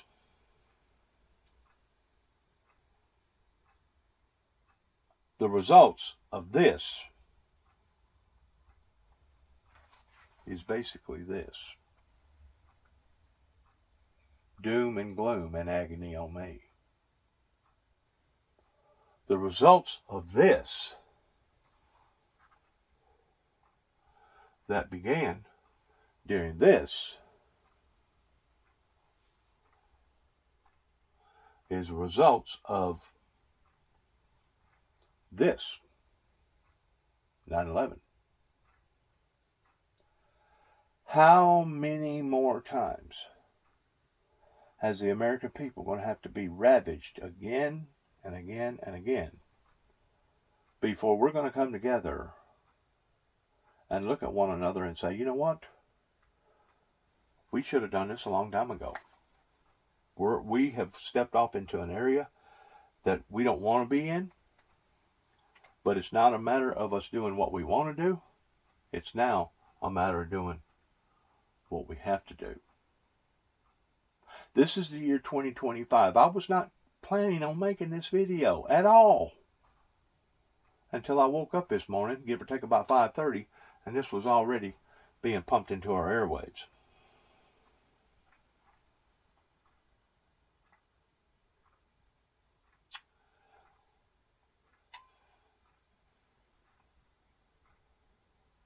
We have went from a nation of this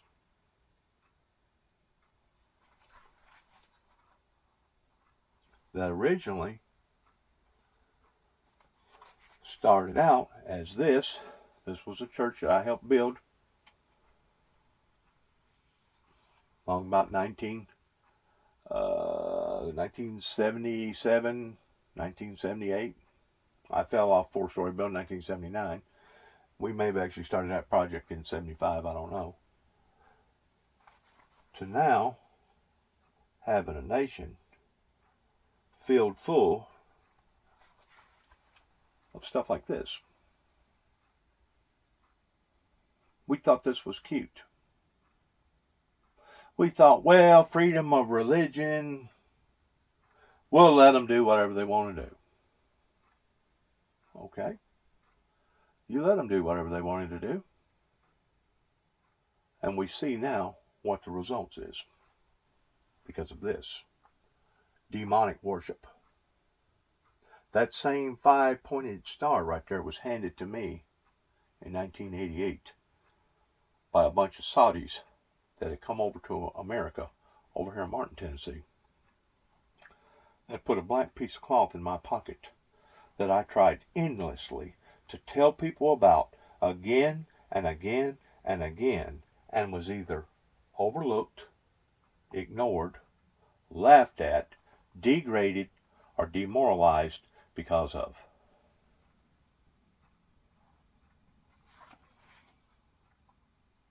This is what you're seeing here. This ugliness right here. Let's get a little closer where you can really get a pinpoint view here. What you're seeing there is results of there.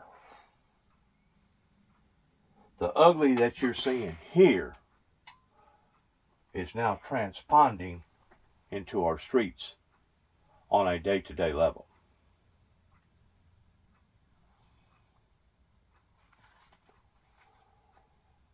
You know, you can be whatever that you want to be in America. It don't matter if you're Hindu, Voodoo. Don't matter if you're agnostic, atheist. Don't matter if you're Baptist, Church of Christ, whatever. But whenever it reaches the point that this is the results of fear, horror, being tormented. Basically, torment comes from the word torture, because of a group of individuals pertaining to the Reagans and the Bushes that wanted to do this regarding the New World Order, that took it upon to themselves that they was going to formulate through the Atlantic and the Pacific alliances towards opening up the gateway. And now, instead of operating the way that America used to operate before the 80s, that we was doing quite well, I think, pertaining to us being the #1 nation in the world, to the point of now being basically this.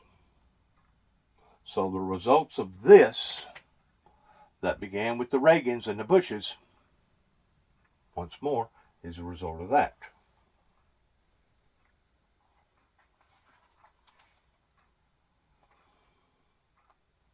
These are facts. I ain't just whistling Dixie.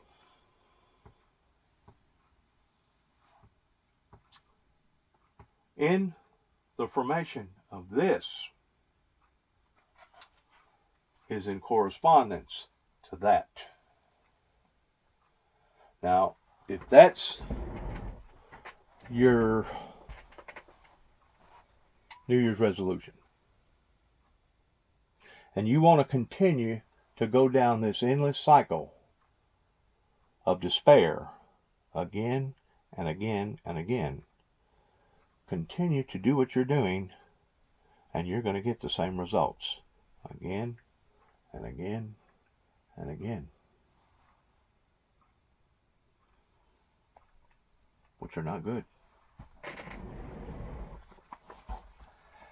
And you may be an individual that says, well, that's not for me. That's the reason why I vote. That's the reason why I give money in the plate. That's the reason why I stand on the sidelines and I let other people make those decisions for me. Well, have those people made the right decisions in the past 30, 35, 40 years that has led us down this endless road of fear, doom, and gloom?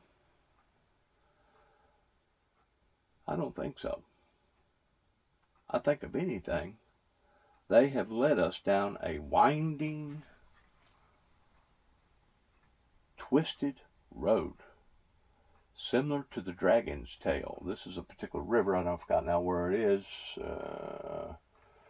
River...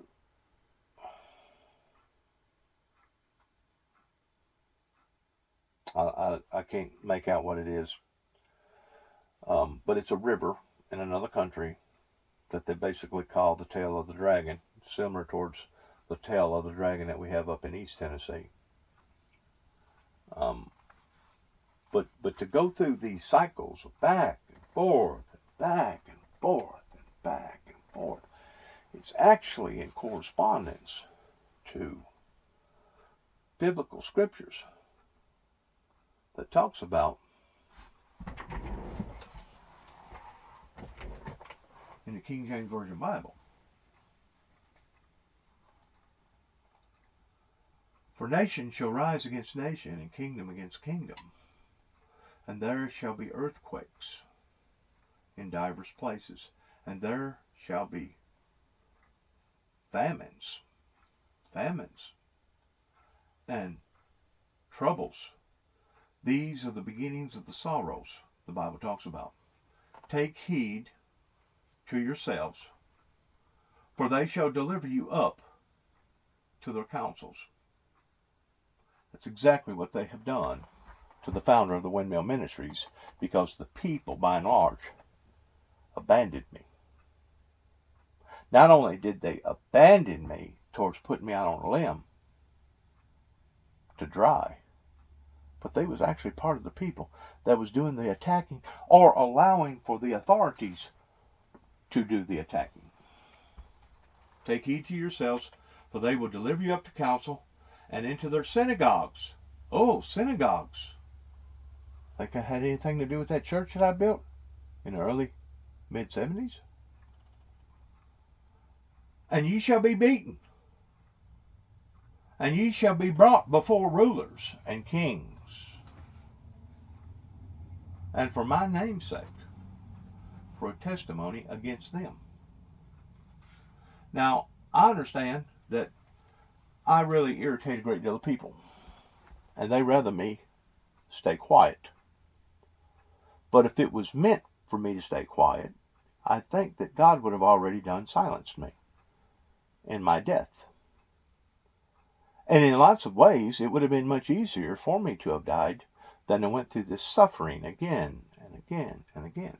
So now it's backfired, and now you're seeing the suffering again and again and again. It's not because this is what I wanted, because this is not what I wanted. But when they say, it says here, but when they lay and deliver you up, take no thought beforehand what ye shall speak, neither what ye premeditate, but whatsoever shall be given you in that hour, that speak ye, for it is not ye that speak, but the Holy Spirit. Now you may be saying, Dennis, you're a good reciter. You've sat down and you've analyzed these things and you've recited what you're going to say and how that you're going to say them, which is the very opposite of being the truth, because none of this material that I put out do I sit and analyze and recite towards what I'm going to say or how I'm going to say it or when I'm going to say it. Truly being led of the Holy Spirit of God in all these matters.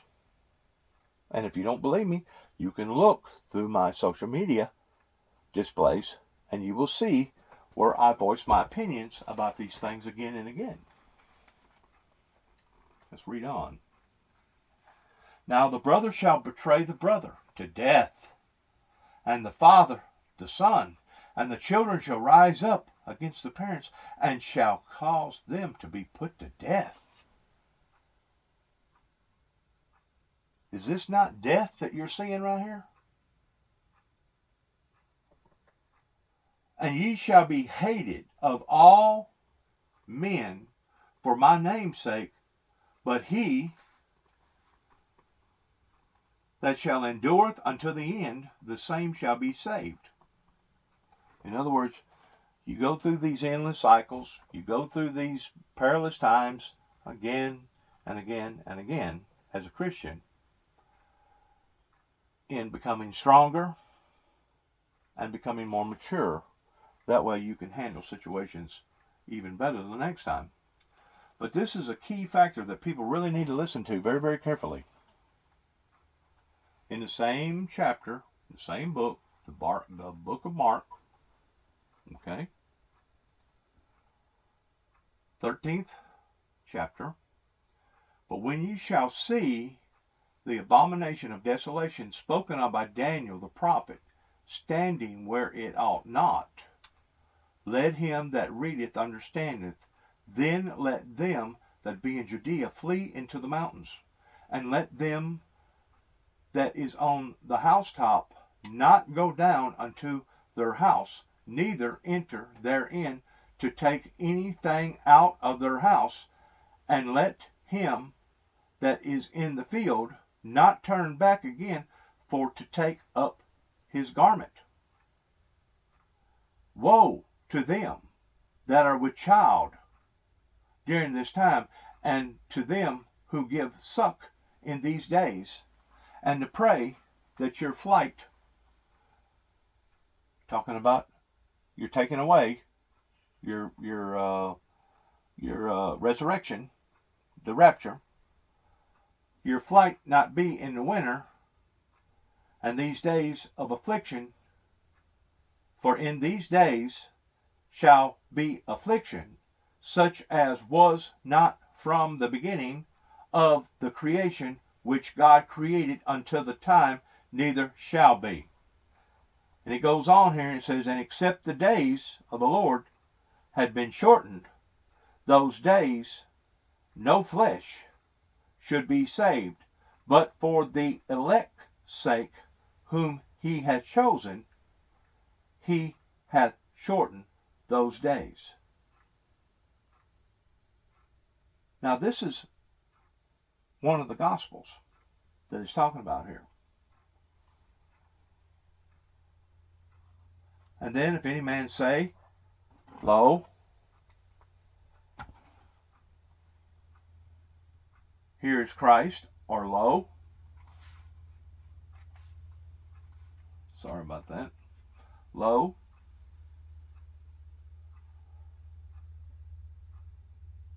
believe him not.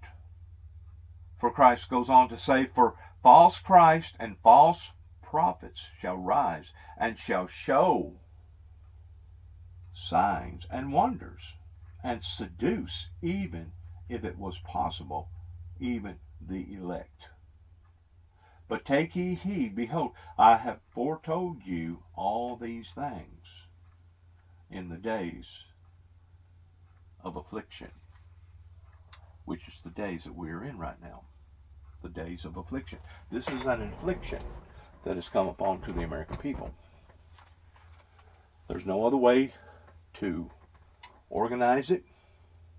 There's no way to water it down.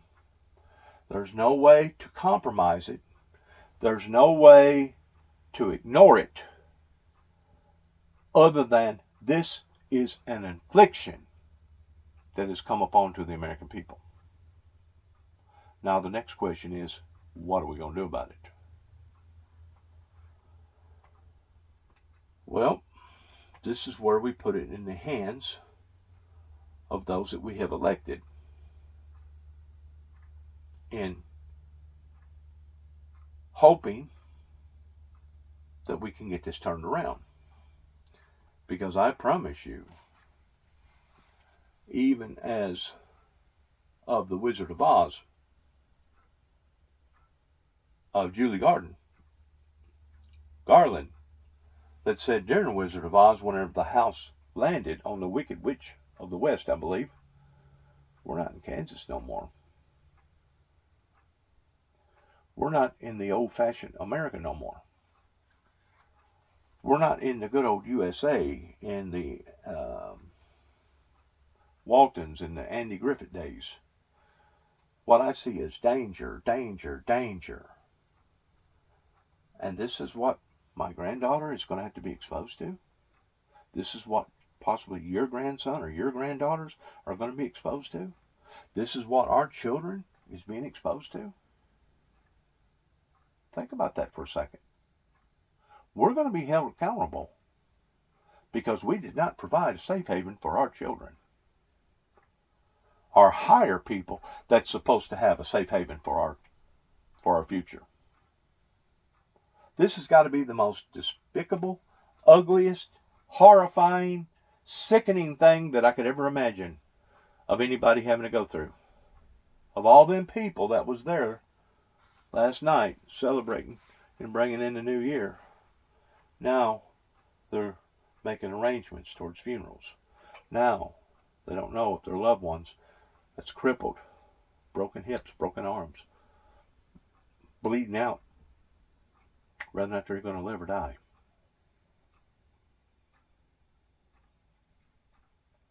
This is horrifying. And this is happening to us again and again. And it's time to put a stop to it. It's time to put an end to it. Actually, it's way past time. And we have let this get in this type of situation of monstrous affairs that we're having to witness on a day-to-day level, that no older than I am, it's at the age of 63, I can remember whenever it wasn't that bad. It wasn't that crazy. It wasn't that dangerous. It wasn't that horrifiable. But it is today. And because it is, that's the reason why so many people has this same memento, which is, I love my country, but I'm ashamed of my government. In the year 2025, do you think that I wanted to bring all this up to my viewers and explain this way to them? No, I did not. I tried so desperately in trying to exert this message, even after my life was spared. In 1983, and I had an automobile roll completely over on top of me, and I lost 9 units of blood, I knowed that my life was spared by God through a divine miracle. But because I started exposing that miracle, not only was I shunned, but I was attacked by my own dad, and then I go to the authorities for help, and instead of getting helped, I got reprimanded because I was talking about the end time events. I was talking about the opening of the seals. I was talking about the 2 witnesses. I was talking about the 4 horsemen regarding the 7 seals. I was talking about the things that I just got through reading you, that even Christ warns us about, that whenever you shall see the abomination of desolation spoken of by Daniel the prophet, do not return back to take up thy cloak. If you're on top of a house, do not come down, that on that day there will be 2 grinding at a mill, one will be taken, the other shall be left. On that day there'll be 2 in the bed, one will be taken, the other shall be left. On that day there will be 2 in the field, one will be taken, and the other shall be left. Because I was preaching such of a strong message coming out of Revelations, it was freaking people out because they was paying more attention to the oxymoron of the latter part of the scripture than there was the first part, in recognizing that whenever that second seal or that second horseman is opened, you as well as myself will be given the privilege or the opportunity of that you will either be killed or be the ones that's doing the killing, and that will be the separation from the Heavenly Father that will separate the shaft or the goats from the sheep. This isn't my doings. I didn't sit down and design all this stuff. I'm just being a messenger to it. But I will say this, that certain people that thought that they was going to get away with this are grief-stricken because that now they realize, oh my God, this individual's still living. And he's telling his story about certain people that has done certain things or didn't do certain things that they should have done. And now it's bringing shame upon to the people and upon to the government. It's not what I wanted to do, I promise you. What the founder of the Windmill Ministries desired to do was to gather up a congregation, kind of like a Joel Osteen congregation, supporters of people supporting the ministry. But you didn't do that. You abandoned me. Not only did you abandon me, while you was laughing and sniggering and making fun of me, all these things was building again and again and again. So now, in actuality, you didn't get away with it, did you? Weakley County, Obion County, Northwest Tennessee, Washington, D.C., the so-called Christian churches. You didn't get away with it, did you? You thought that you was, but you didn't. Now what are you going to do about it? Do you have the decency of coming forth and trying to change the direction that we're in right now? Or are we going to continue to waller in our own misery and in our own shame and in our own inadequacies? I pray to God that this man right here will change things. That's all I can do, is pray every day on the first day of January towards him becoming inaugurated within the next 19 days of him changing this. Because if not, we are doomed. We are doomed as a nation. We are doomed as a culture. We are doomed as a society because of what went on during that event. Our government, white man speaketh with forked tongue, done a real good job by convincing the superpowers, well, the world was not going to end by a nuclear holocaust, but it was going to end the way that the Bible had predicted for it to end. But the only problem was they didn't want to support that. Oh, they started a movement. Don't get me wrong. They started a major accomplishing movement through this order. But we see where this order has become that order. Why? Because you didn't go at it in the right direction. You was at the crossroads. You could have either went to the right or to the left. You chose to go to the left. This is the results of it, of what we're having to witness every day. Either on this level or another level or some other level of violence and hostility, wickedness, evil.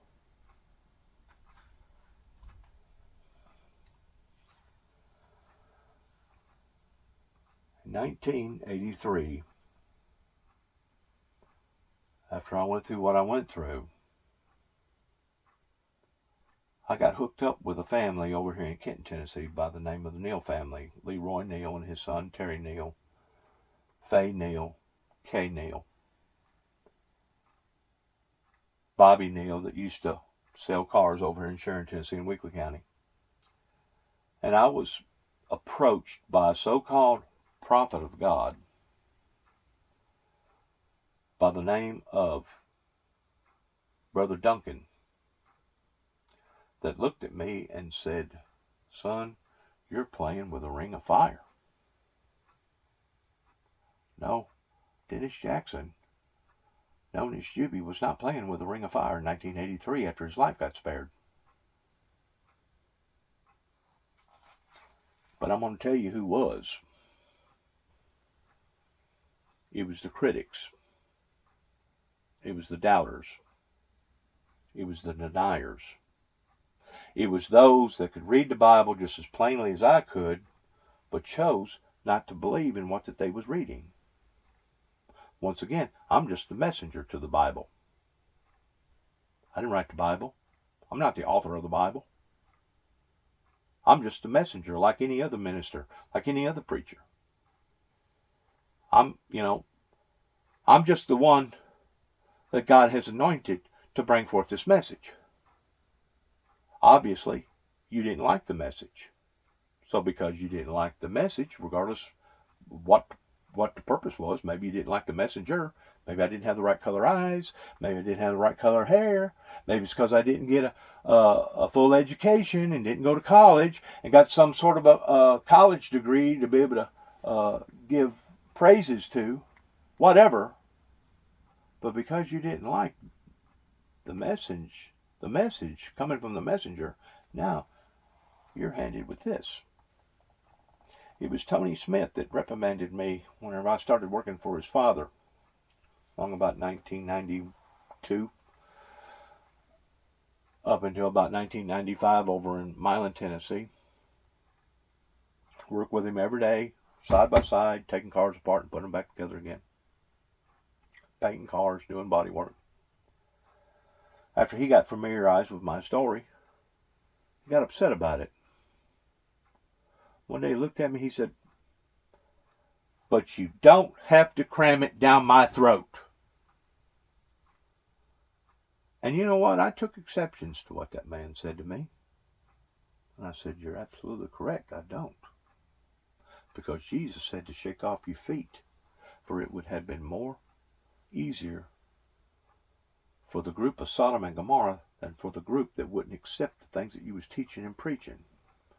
So now, you don't have to listen to me. You can turn me off, flip the switch, change over, go do your scrolling, whatever. But now, this is what you get in return. So now you get this thrown down your throat every day in some form or fashion here in America, that even your children and your grandchildren and your great-grandchildren are going to have to be exposed to, Mr. Smith, and all those that relate towards his way of thinking going back 30 plus years ago, whenever this all evolved in my life. So now, who's playing with the ring of fire? Because I promise you, it wasn't me. I promise you, the message that I was giving out then is just as authentic today as it was then. In closing, our Department of Defense has failed us. And I think that Donald J. Trump recognizes this from head to toe. And this is one of the reasons why that the swamp needs to be drained. Beginning in our courts, beginning at the county level, state level, and then federal level. Or you can go the opposite direction. You can go from the federal level, state level, and then back down to county level. It don't matter. It's corrupted. Because we're not putting forth the proper imagery of diverting incidences like this from happening again and again and again. Now, I think you're getting to understand the reason why my brother and I put the cross up instead of setting it up vertically. We tilted it to the side.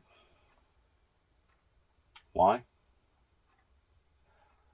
Because the very system that the original cross was designed for, pertaining to punishing the guilty, has failed.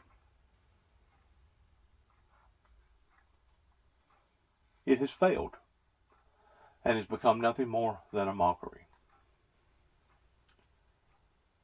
As I said, this all began in the founder's life in 1988. Remember the spring of 1988, whenever the 9 tapes went to the White House. This is proof right here that my dad at one time did own a Harley Davidson motorcycle called the Indian. For those that questioned my testimony of the authenticity of. Let me see here. I truly believe that this incident right here never should have taken place over in Saudi Arabia, that still to this day they have not given an account for, just like the masterminding of 9/11. I did hear something today on the news regarding the incident over in Guantanamo Bay of the people that was being questioned of whether or not they was the mastermind of, in which they wasn't, towards who had the authority of doing what, when, and where. I'm telling you right now, if we don't get our act together in punishing people that deserve to be punished and rewarding the people that deserve to be rewarded, this country will no longer cease to exist within a few years. We have just about reached that level now. And if that's not a haunting, scary thought in the consciousness minds of human beings, especially American human beings, then I don't know no other way to express it or explain it. I really don't.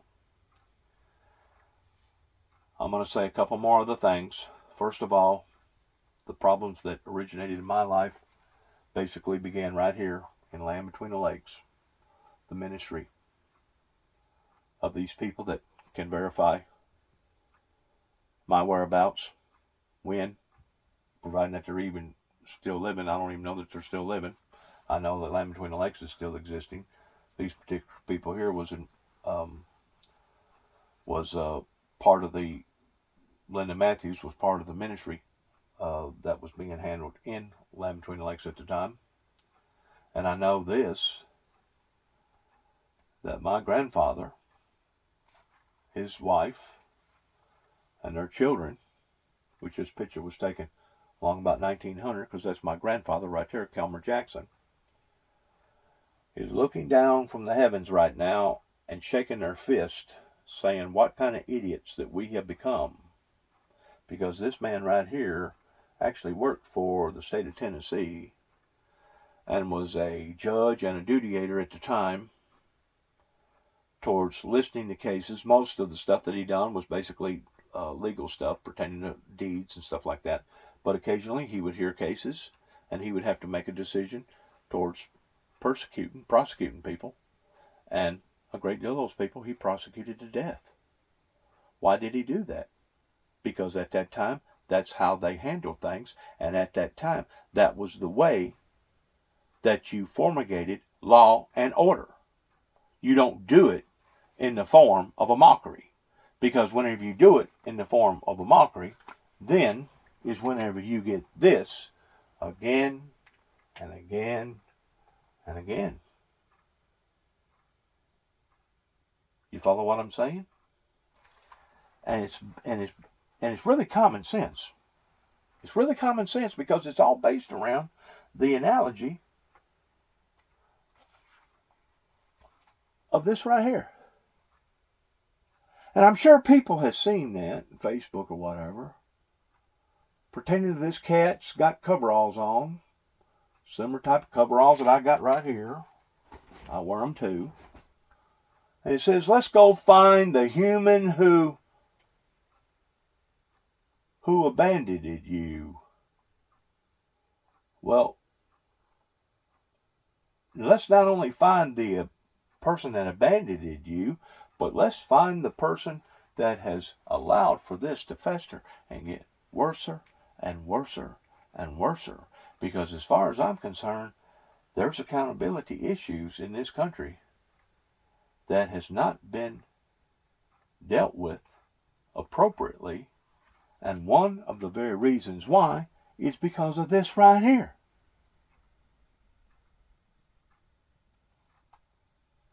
There should be an American flag in every single classroom in this country.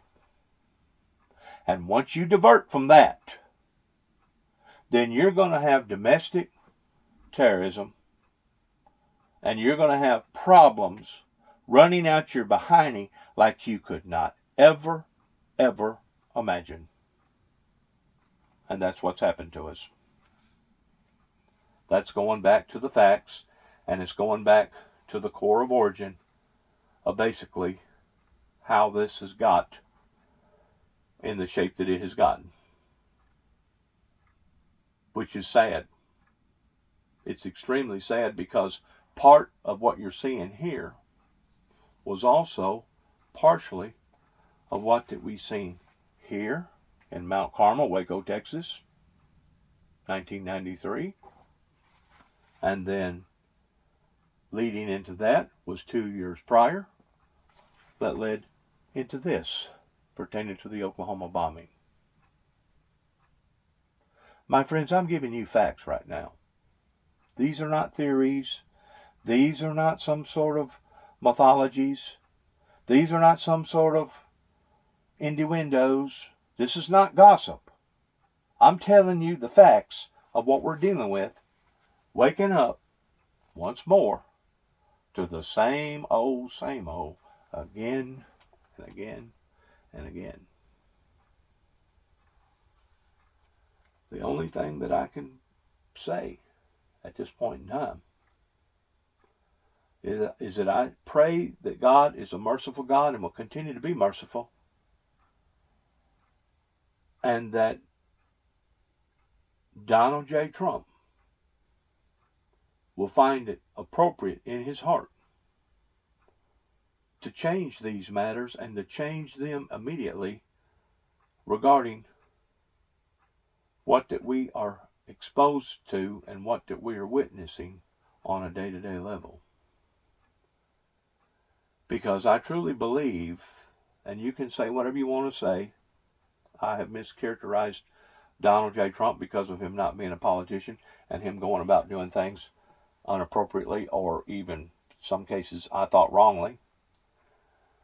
But I put out a deal on Facebook pertaining to some of my material that I put out regarding the American flag that said a labor of love. A labor of love. A labor of love. And it says the air hangs heavy over our great nation during this time.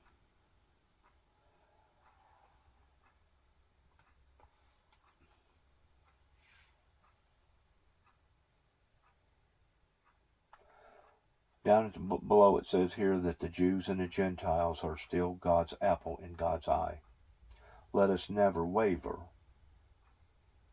or dilapidate debt pertaining to the convictions that has been made towards the fulfillment of his precious anointing word. Once more, let's go back to what this church said of the Bloody River Missionary Baptist Church, which is just north of the Tennessee-Kentucky border, up towards the Tennessee River. I think that's still in the Tennessee side. It may be in the Kentucky side.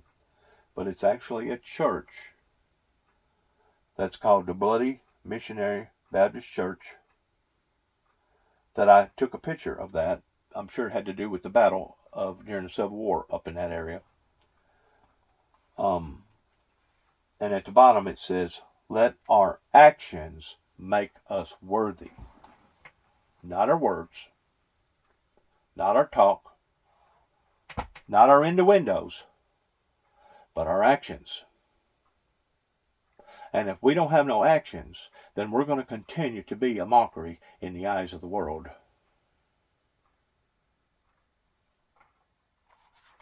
I wish that things hadn't gotten just proportionally out of hand the way that they have, but they have.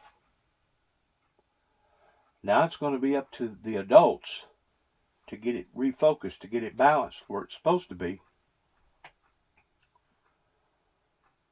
If not, we're going to continue to be the prey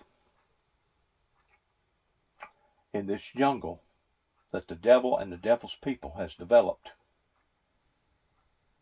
of us being devoured on a day-to-day, everyday level.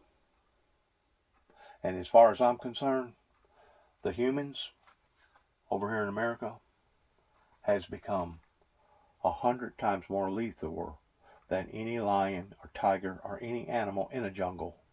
Because usually an animal, you don't have to worry about that animal bothering you unless you're bothering it. Once you start bothering that animal, then that animal is going to show you which way the cow's going to eat the cabbage. Especially if the animal has cubs, then the animal is sure enough going to show you, you have stepped on my territory, and because of it, now I'm going to make you regret doing what you've done. As far as I'm concerned, what we're seeing right here of these evil barbarian acts, you have stepped on our territory. And in order for us to maintain law, and you can call it law in the jungle, you can call it law and order on our streets, you can call it whatever, but as far as I'm concerned, if we don't come as aggressive as that cat in showing people that they're not going to do these things and get away with it, and reformulating our laws pertaining to our judges instead of being derelict to their own duties in protecting us and taking care of us, we're going to be consumed. We're going to become the prey. And that's, my friend, is just about as down to earth, talking to people with common sense, as good as I can talk to people regarding the issues at hand. We can either go with this and us being that,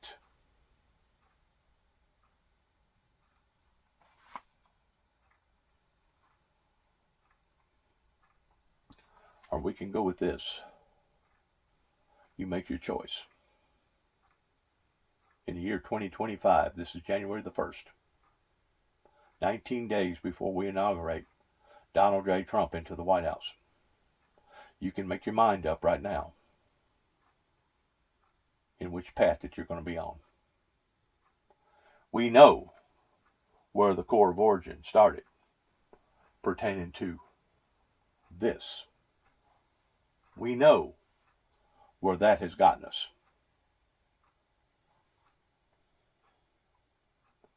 We know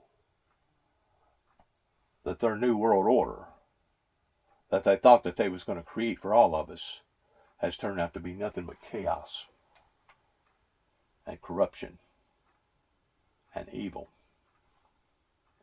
Beginning right here. I think it was J.F. Hoover that said the buck stops here. Only thing I can say to Mr. Donald J. Trump, I don't know for sure what president it was,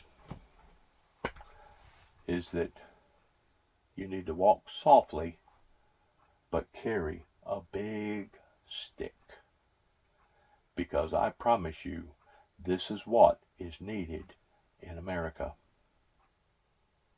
And it's not that I wanted to see this, because I wanted to see love. I wanted to see utopia. I wanted to see Christianity movement. I wanted to see a spiritual awakening. I wanted to see a revival revolving into a revolution. But that paradigm shift never happened. And instead, out of the shift that they acted like was happening, once more white man speaketh with forked tongue, resorted in this. Good luck to all of us. As we end this program by saying, God bless America, God bless our endeavors, and may God have mercy on all of us in these remaining final days here on earth. Father, eternal God, we pray, Lord, a special prayer right now pertaining to Donald J. Trump and his administration that are coming to power. We pray, God, that you, Lord, would take control of these situations, that I know that it's going to probably bungfuzzle and even shock a lot of people. But I just pray, Lord, that you will put us back on the straight and narrow in your glory and in your honor and all these things in Jesus' name. Amen. Once more,